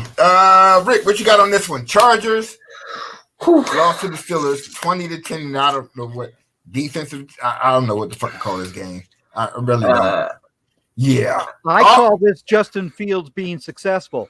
Yeah. All we know is that this motherfucker is 3-0 as a starter for the fucking Steelers. That's all we know so far. But he got the football out quicker than he was ever before. That was the key. And again, once the Steelers defense attacks you, Justin Herbert with his why he was even out there to begin with was beyond me. Yeah, because he's got a high ankle sprain. Why are you putting him out there? Oh, Jim Harbaugh thinks he's a tough guy. Well, Jim Harbaugh, you're a moron, and you belong. You still belong in prison for what you did at that school up north. And this was a dumb decision. Tyler Heineke should have been the quarterback for the Chargers. He didn't go out there until, of course, Justin got injured again. And again, the Steelers just execute the game properly because now they've got Justin Fields not going to the sidelines. They've got him going down the gut, down the middle. That's where he was never able to do with Chicago. He's doing it with Pittsburgh. Arthur Smith is the right coach for him. Rick, what you got on this fucking 3-0 Steelers, yo? Listen, I told you the Steelers, man.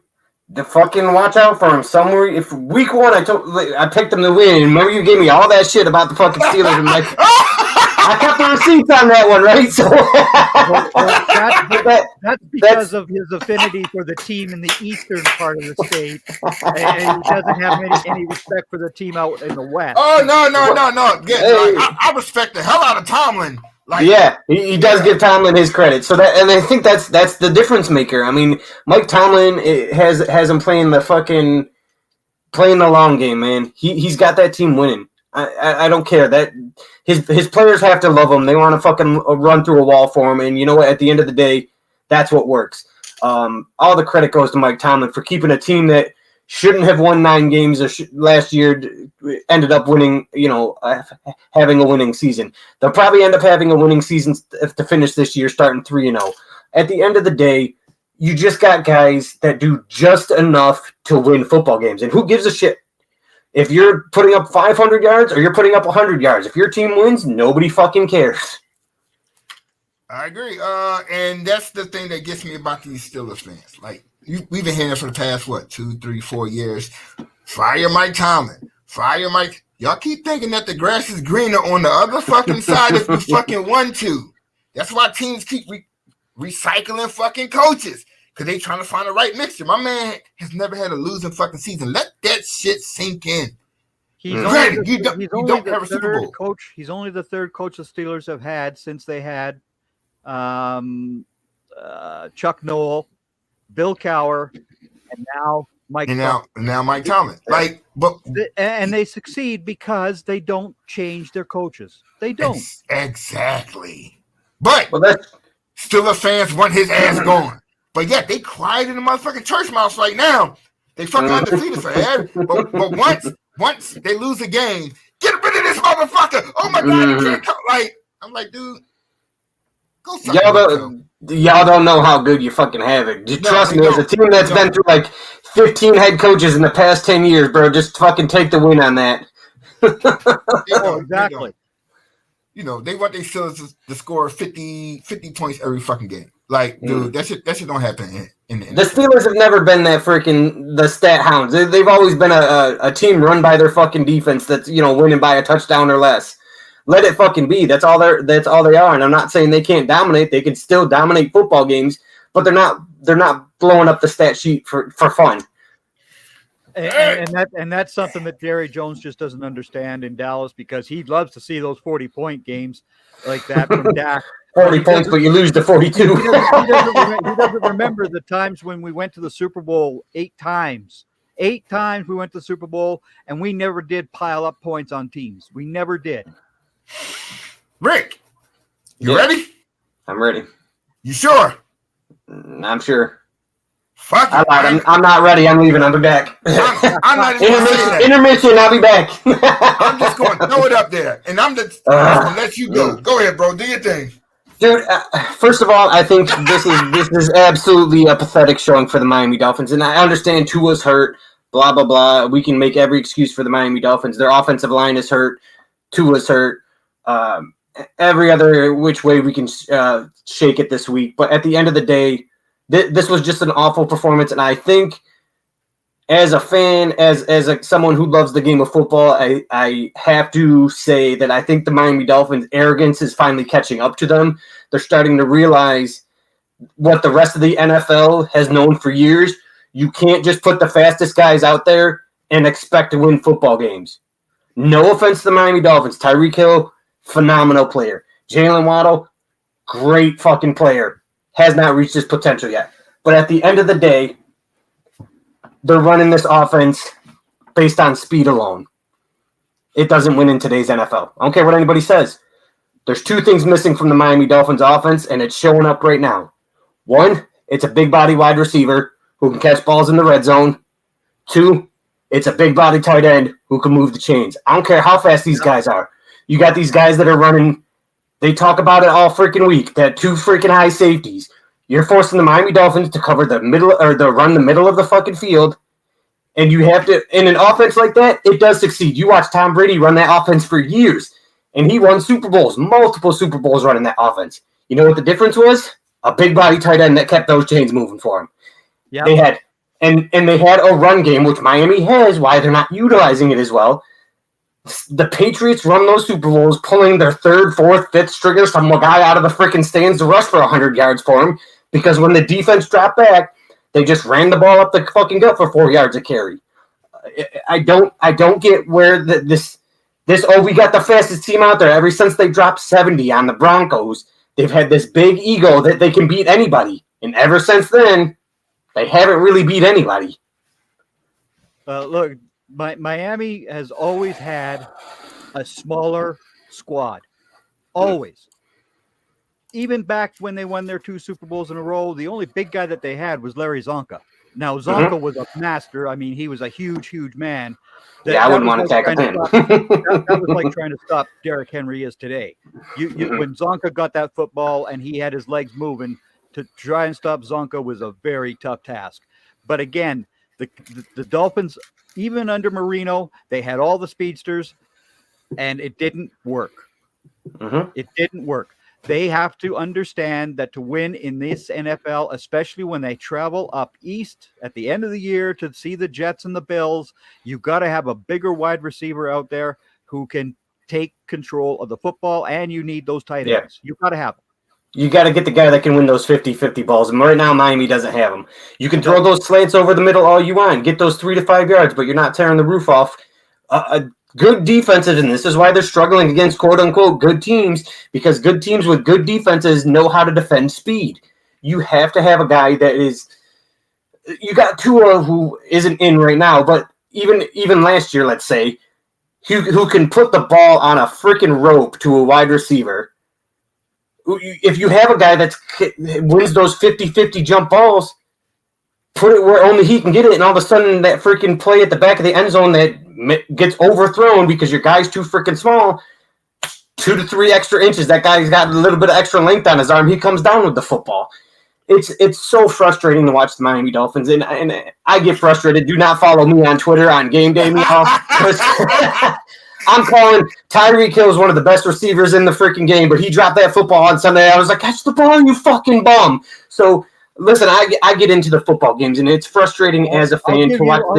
I'll give you a wide receiver that the Miami Dolphins need to draft in the second round in 2025.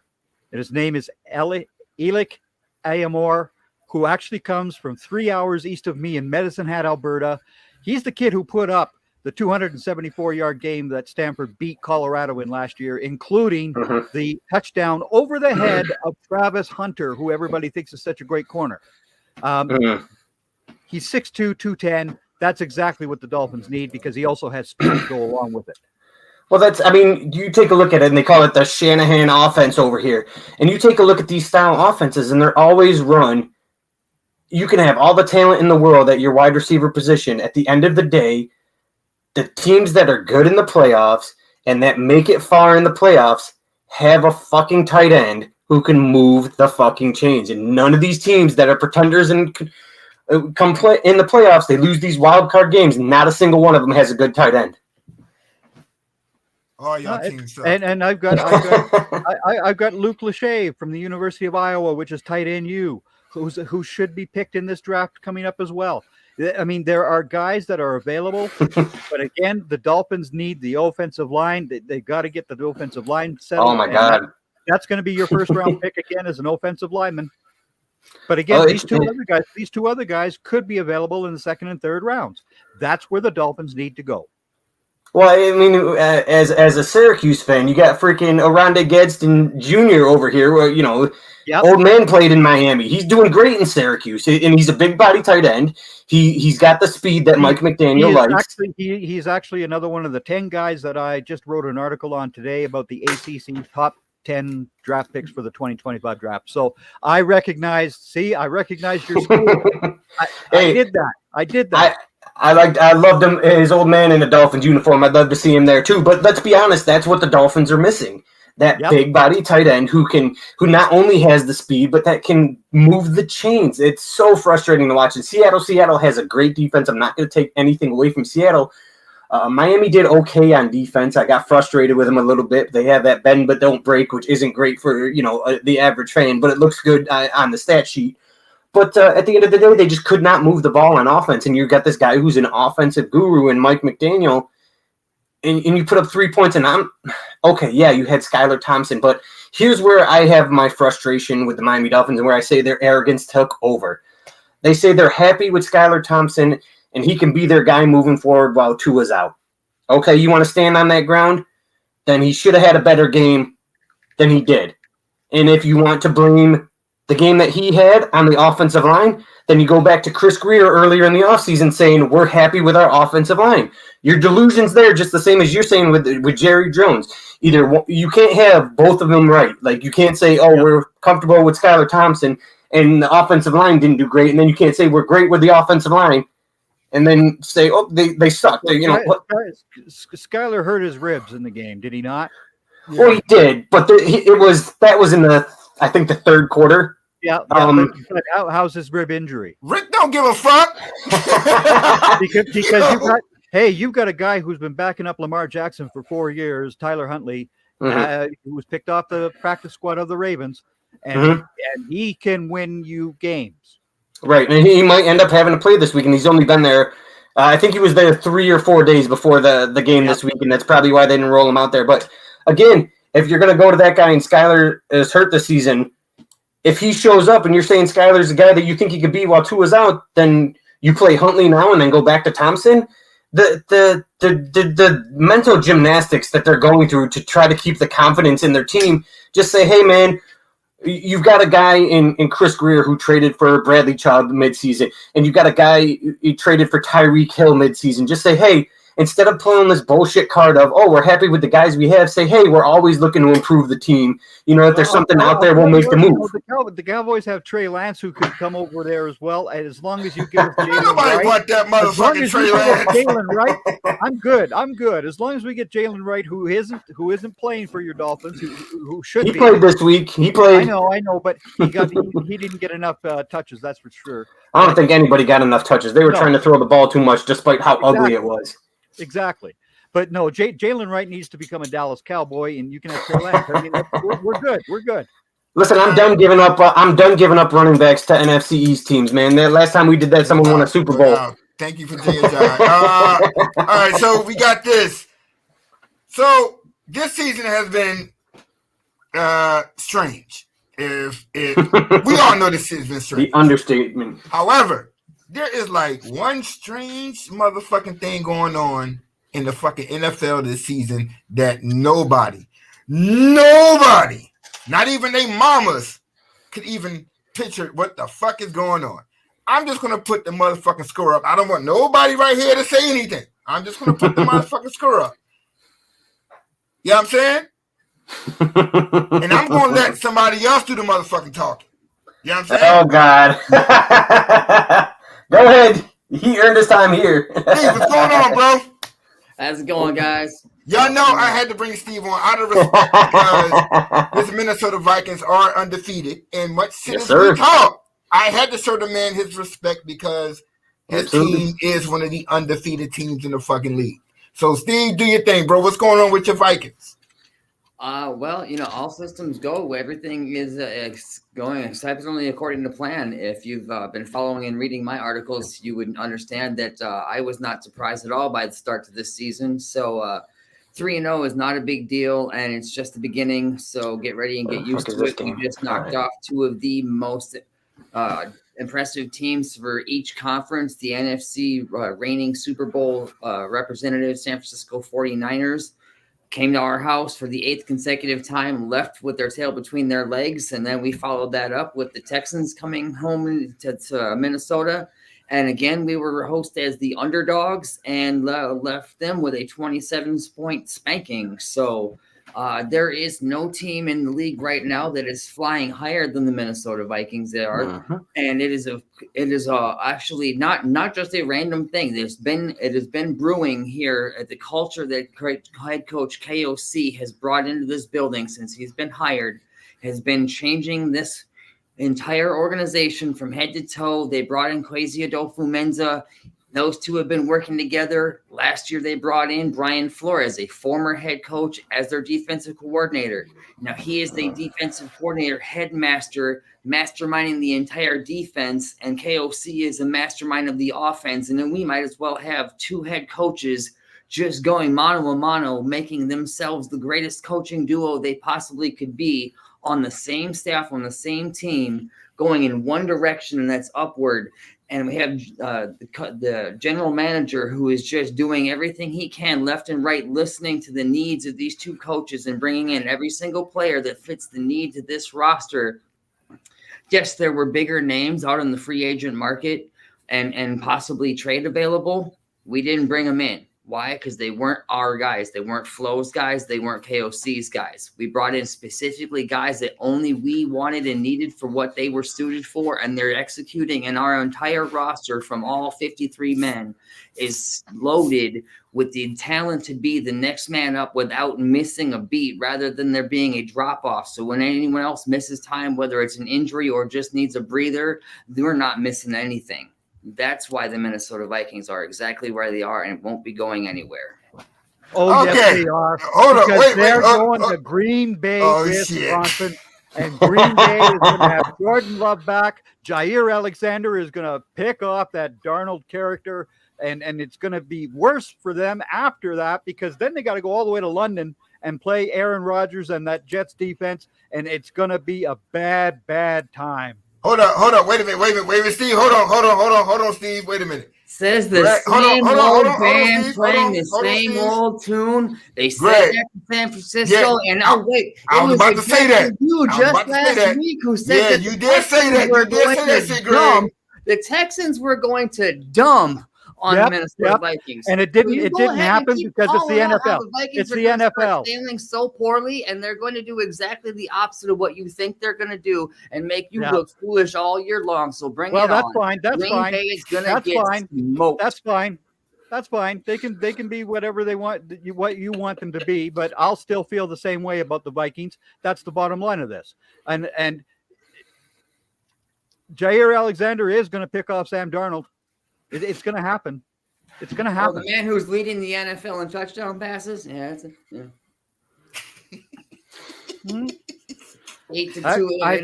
I've said before, It's not too shabby. 3 weeks. 3 weeks for Sam Darnold, and then the teams catch up to him. It's going to happen. I ain't gonna lie, Greg did say that shit too. So we see what's going to happen in week 4. Greg did say that 3 week shit. Now, once again, I mean, I'm surprised. And I wrote an article on them today because they're not at full strength. That's what's scary to me, because you're still missing Addison and you're still missing Hawkinson. The EJ Jones pickup, has been lovely. Their defense that no one talks about because we're so focused on fucking Darnold that we're forgetting about the defense. They did shut down Stroud. They did shut down Purdy. Like, I mean, I'm not saying I'm a Viking fan because I'm not. I don't like the motherfucker, to tell you the truth. But I still got to give respect where respect is due. They are 3-0, and they have not beaten fucking the Panthers and shit of that nature. Like, they have beaten good quality fucking teams. Outside So why? of the So Giants team, I'm man enough to say, holy shit, I was wrong. That's why I reached out to Steve. Was like, yo, would you want to come on the show? Like, my brother, I was wrong. I thought your team was gonna suck hot ass, but they haven't. So I'm gonna tell you, you want to know what hurts the most out of this whole thing, and I love the guy, and I hope he is as successful as he deserves in Brian Minnesota. Was losing, no, not Brian Flores, Andrew Van Ginkel, man. He was one of my favorite players in Miami, and when he went to Minnesota, I was like, fuck, he's a baller, man. He's only growing the more he's in the league, and that one hurts a lot because Miami's struggling to contain the run, and that kid plays his ass off, and I wish nothing but the best for him. Fuck Minnesota.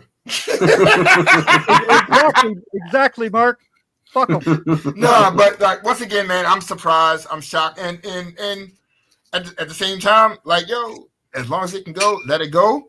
I keep saying it. They're not healthy. I want to see what they're like when they're healthy. They can. I did not have this confidence in Darnold. I was wrong. I don't know what the fuck is going on I with him. didn't either. I fully expected us to be 1-2 right now. Well, here's the thing, and I'm going to say it, and it's been a Minnesota staple for years. Get a guy that doesn't turn the fucking ball over, let the defense take over. That's been a Minnesota thing since I can remember. Minnesota has always built a powerhouse defense, and as long as they got a guy, I don't care how good Sam Darnold is, how bad he is, As long as he doesn't turn the football over, Minnesota's going to win football games. And that's what's been going on. But according to Greg, that shit stops next week, though. It stopped. In Green Bay, Wisconsin, it comes to a sad, sad end for your undefeated Vikings. It's going to happen. Jordan Love comes back, and Jordan Love has all of his receivers all there, unlike your Vikings. So Jordan Love is suddenly going to surpass how great C.J. Stroud is and all of that, and Brock Purdy, who went to a Super Bowl. Jordan Love's barely made the playoffs. Suddenly, he's going to outperform all of them. Hey, Jordan right? Love played. Jordan very Love damn is well going in to the suddenly playoffs last decipher year. the Brian Flores schematic of defensive geniusness. Nah, I don't think No. he knows that No, guy. Hey, okay. The Packers, I don't know Packers that- defense is going to be a He big got a story lot of this money, and so did Trevor Lawrence. And how is that working out for Trevor Lawrence and all the money he got working out playing this year? Oh, not so great. I don't know. And then I'm not knocking the guy because he is a former Dolphin, but I don't know they call him a defensive genius because the genius runs through, hey, just blitz 95% of the time. He's actually not, though. But It's working. It's working. So, we have the number 2 scoring defense in the league. We're only giving up 10 points a game, and our offense has the 3rd highest scoring rate in the league. So when you've got There you those go. 2 ratios going for you, you're going to have a big separation. You're not worrying about those 3-point games, and you're going to win a lot more games. So they just need to keep doing exactly what they're doing, and you'll see the Vikings continuing to lead the NFC North all year long. Once again, like I said, I cannot fucking argue. Because what I'm seeing here like, yo, what the fuck is going on? I mean, once again, you got Minnesota 3-0. You got fucking Justin Fields and the Steelers 3-0. You sit back like, yo, what the fuck kind of Twilight Zone shit is we in? The Seahawks are undefeated too. Oh, Yeah. And Greg's and not Greg and Rick had said that shit earlier, and I'm like, wait a minute, did I miss that shit? Like, what the fuck is going on? The only team sitting at 3-0 that you expect to be at 3-0 is the fucking Chiefs, who aren't playing that well. They're not well, yeah. And that's well. So, since I got Aren't everybody the on, Bills also undefeated? No. Bills? Oh, no, the Bills are, yeah. Yeah, the fucking Bill. Yeah, but you don't expect the Bills to be No, undefeated. I expect them to be undefeated.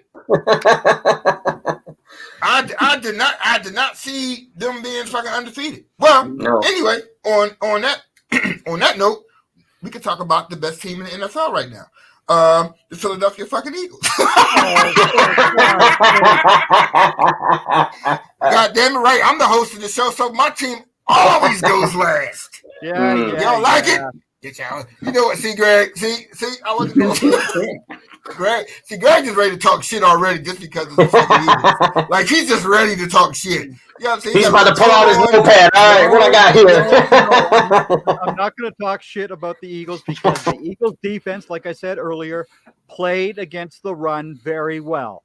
That's what was missing in the first 2 weeks of the season for the Eagles, but they did stop the Saints from running the football, and that changed that game. That's the bottom line of that whole game was that what's his face? Palmer and the other defensive tackle stayed in their gaps. They didn't over pursue the pass rush. And when you play smart like that and you stop a team inside from running like that, you're going to be successful. Unlike the Cowboys. I was just getting ready. I wasn't going to try to dog them out because something you said last week on the show. I've already predicted in my season preview article. I already had the Cowboys at 1-2. I'm right. I said that they would be 1-2 after the first 3 games, and I was correct. I just didn't have them beating Cleveland. Well, all respect out here to the Eagles who were able to come out with a victory in that game. I think we returned to the typical Derek Carr form here. Now, he was playing lights out the first 2 games. He came crashing back down to earth in this game, and now maybe you have to credit the Eagles with that, but 14 passes for 142 yards, that's the difference maker. They were tearing it up the week before. Like, they were unstoppable, but highest passing offense in the freaking league, or damn near close to it, and the Eagles kept them to under 150 yards. Well, I mean, what was everybody expecting? I mean, granted, they scored, 91 points in the first 2 games? Mm. But it's something Greg said last week when he and I had did the show. And we were talking about Mekhi Parsons. if I'm saying that little fucker's name correctly. That's He was not like, I- he's like the one thing Parsons did correct in his last game was he held the edge. So Eagles fans, we're looking at Bryce Huff like, yo, I want 10 sacks out of you. No, you don't do that. Fangio was like, yo, just hold the fucking edge. He did that shit all last game. He held the edge, which did what? Allowed the linebackers and Carter and Davis to stop the fucking run. Fuck the sacks. Fuck the sacks. Stop the run. Fangio always said, yo, if you stop the run, the sacks will come. They stopped the fucking run. And Greg said that shit last fucking week. He's like, yo, if they stop the fucking run, they'd be okay. That's all they had to do was stop the fucking run. Now, as far as the Eagles only had one whole sack in the whole game. yeah, one whole sack. But they stopped what they needed to stop was the fucking run. The passing, you're not passing on that team. We look at how they lost to Atlanta. That was a 70-yard drive. I think Cousins finished for like 100 and what? Almost 200 yards passing. 70 came on the last fucking drive. Derek Carr threw like what? For like $130? Like, you're not passing on his defense. On his But they were so focused on stopping the run, everybody forgot how good that fucking secondary really was. Except for that minute and a half of the Atlanta game. That's like, oh, Fangio defense sucks. Actually, no, it fucking doesn't.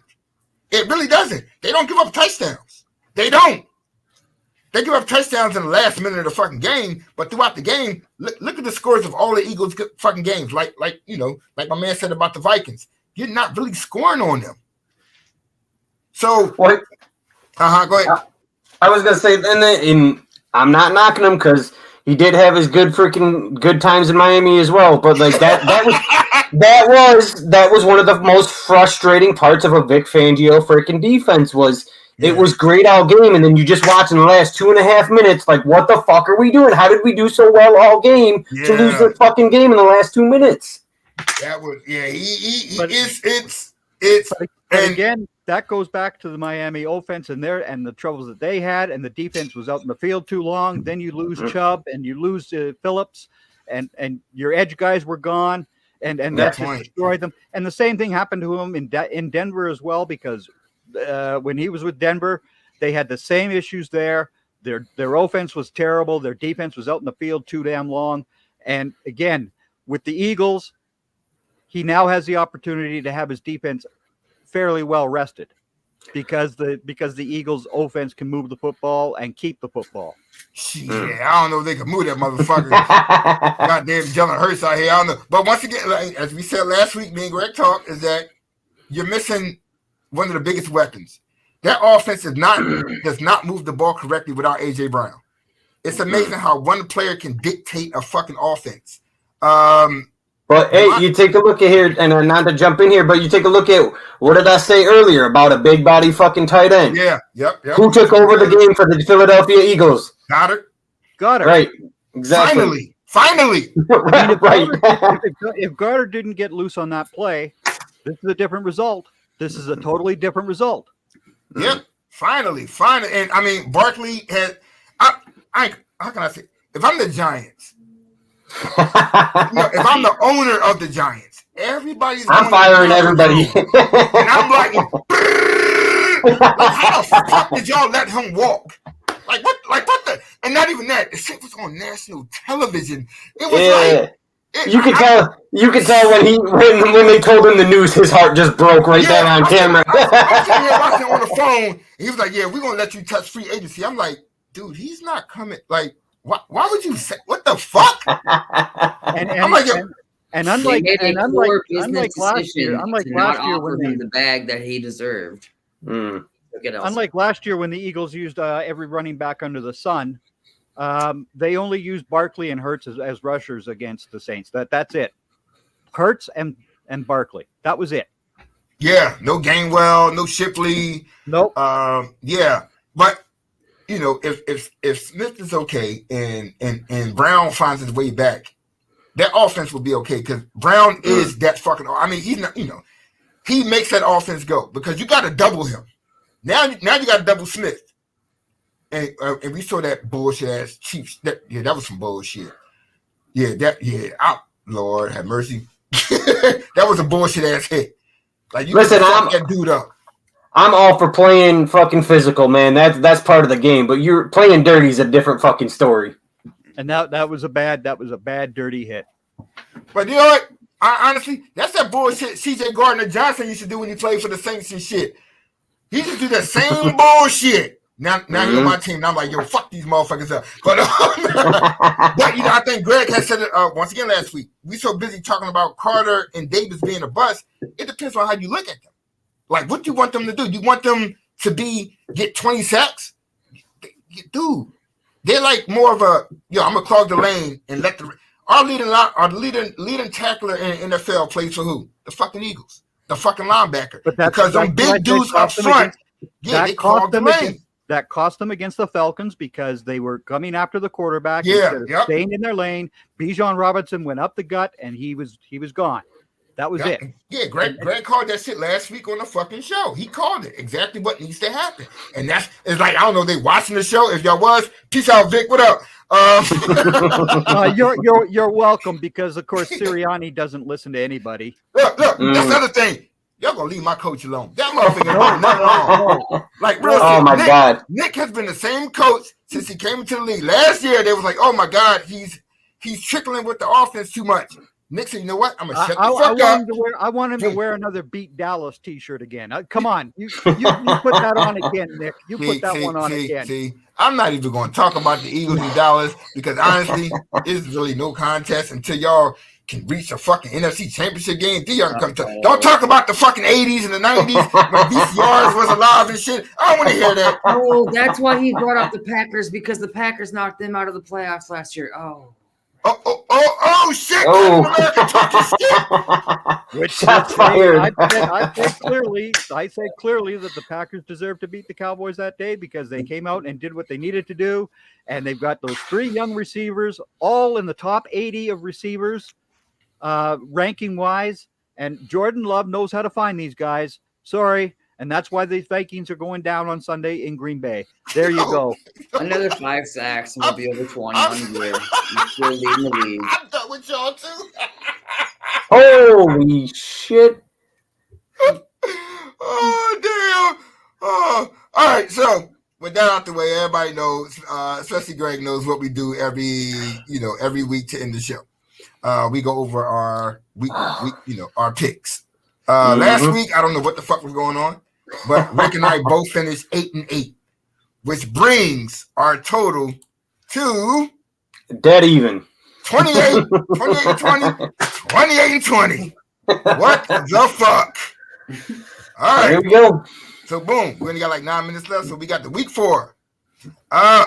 Rick up like what? Oh shit! I went crazy this week. I picked a lot of weird fucking picks. Greg, I don't care. Please read the names before you say anything. Read the names. Rick. Yeah. Oh, man, Rick. Yeah. Because your Dolphins suck so badly. You got to stop. You got to stop making picks like this, Rick. Did I not tell you that Dak Prescott is unbeaten against the Giants? He's unbeaten. Yo, you picked the Giants, yo. So listen, I'm going to tell you this. As good as they played, and they almost come back against the Ravens. You heard them on TV all today and yesterday, and they're talking like a team that's 0-3 and hasn't scored a single touchdown all season. They're in their own fucking heads this week. I don't like them. This is a wild pick. I'm just gonna say I'm probably. But they're leaving AT&T. They're leaving all that fun stuff behind. They're going up to the New Jersey.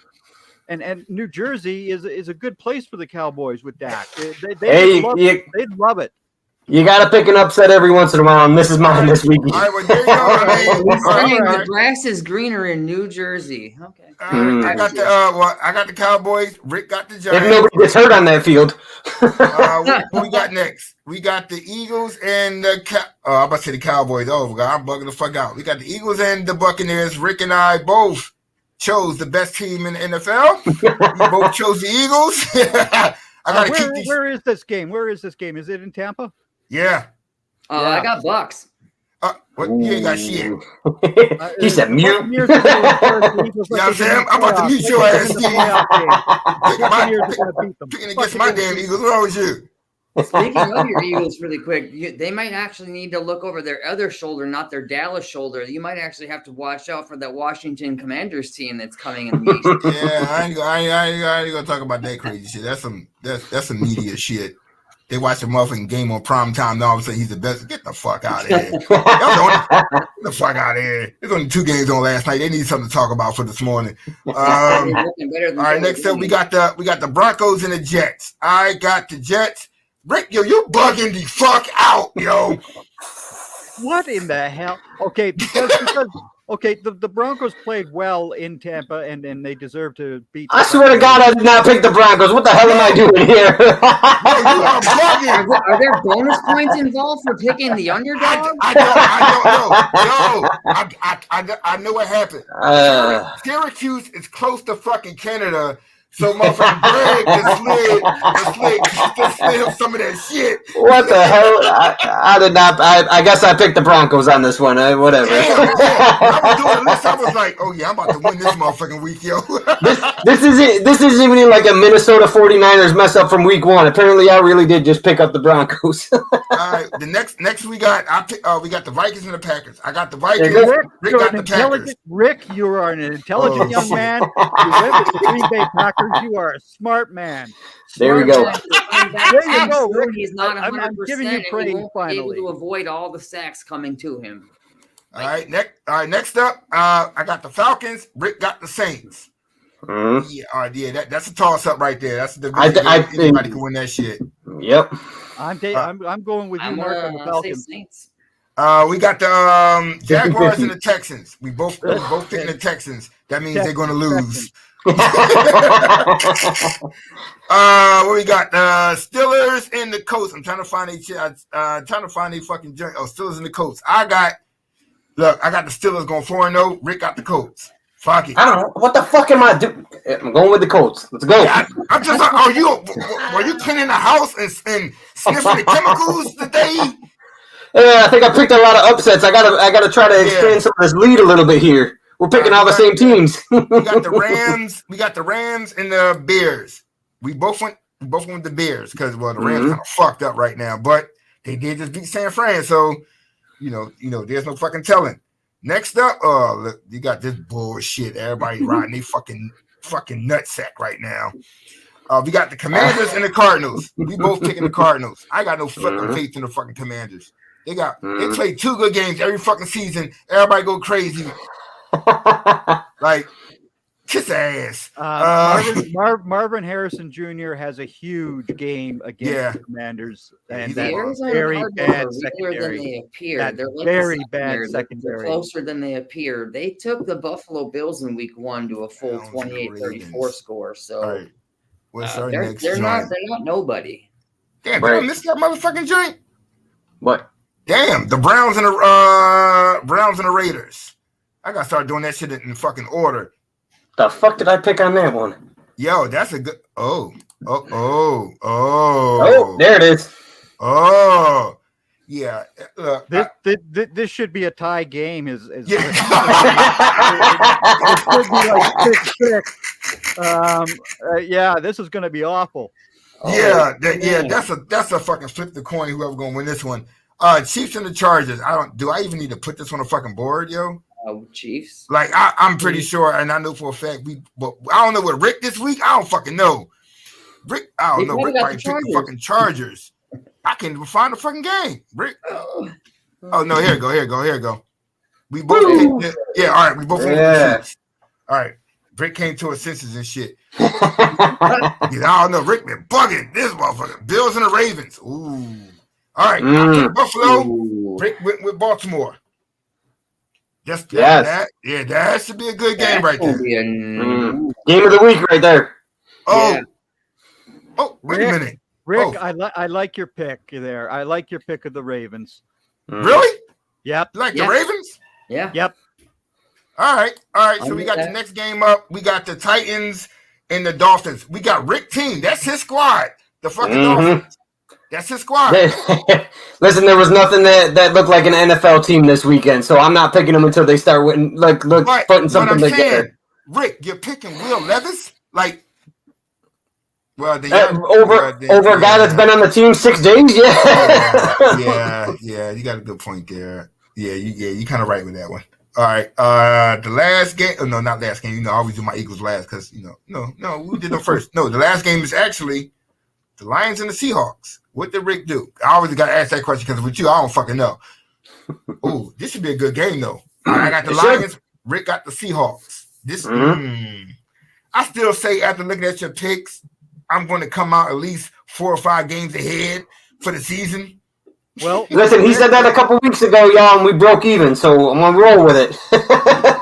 Rick, I'm actually going to agree with you because of the injuries to the Lions' offensive line currently. Their center is out. Sam Laporta might be out. Laporta might be out as well. Seahawks have a stingy defense. The Seahawks just beat the Lions. That's all right. We'll see what pops off next. We'll see what pops off next Tuesday when I'm up like 10 motherfucking games and shit. Or Rick's a genius. No, One of the two. Fucking Rain Man over here. Oh shit!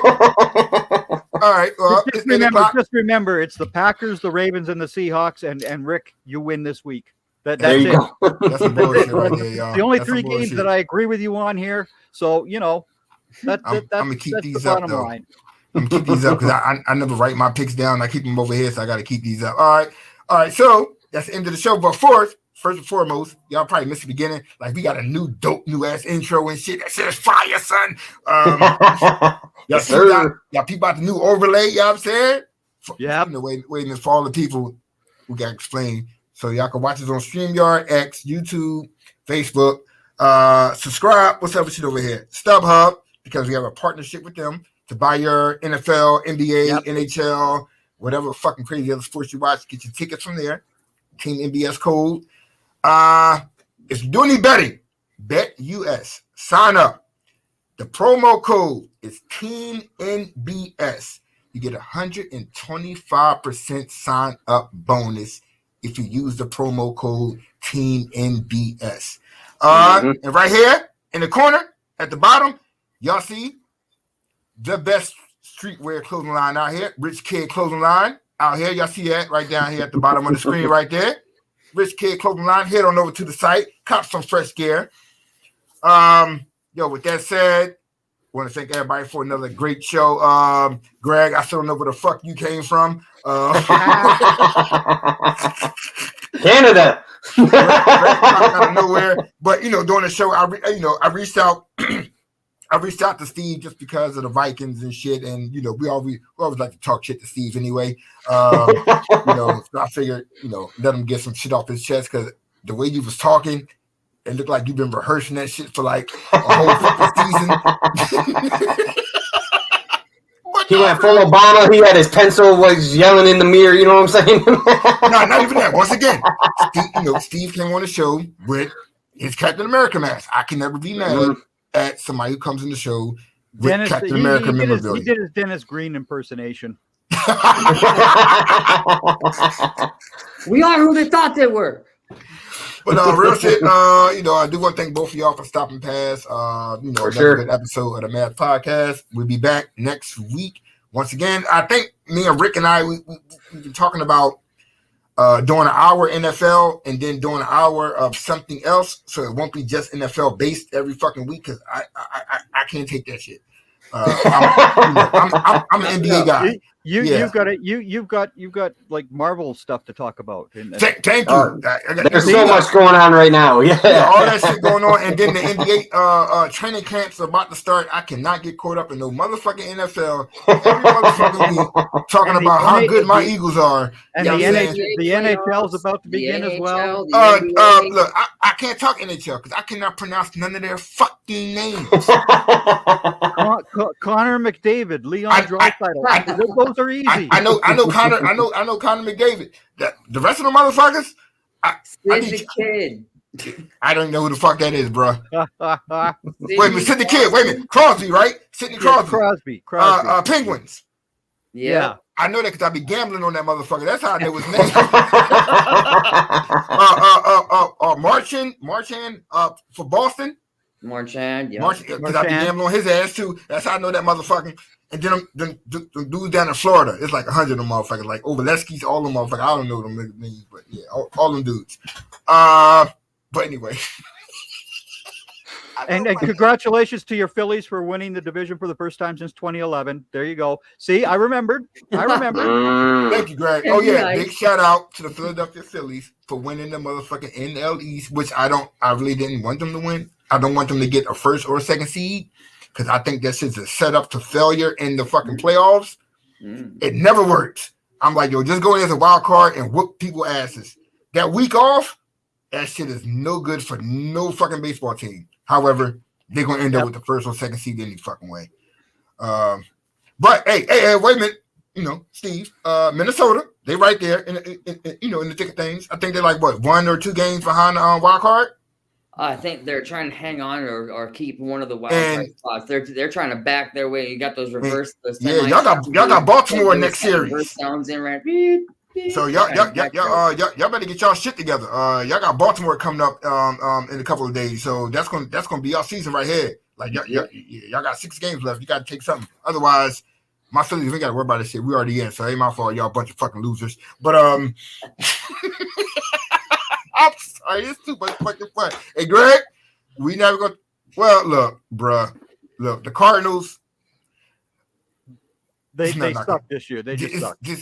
Why don't y'all just give us Paul and just call it a day? Well, then we can't do any trades right now. I'm sorry. I mean, can we just borrow him for the playoffs? Like y'all can have him back. Unfortunately, they don't do that loan system. Yo, that shit would be Oh, so yeah, awesome. the- man, Let me borrow Aaron Judge for the divisional round.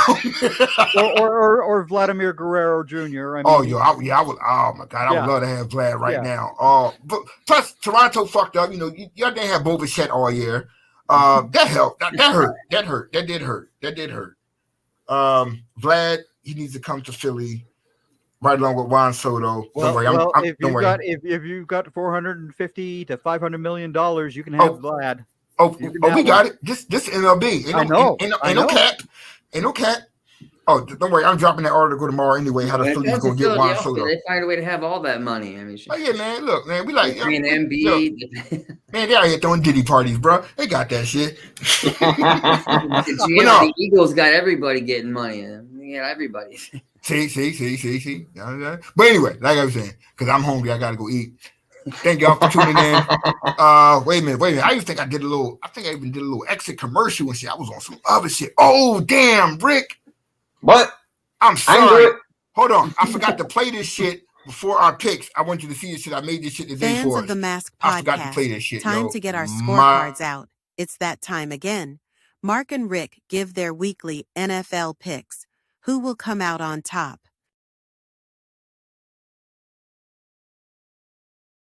There you go. Hey, look at that. I like it. And I forgot to play that shit. Good deal. But I like anyway, I still got the outro for that. So, we see y'all next week, man. See you. All right. All right. Take care.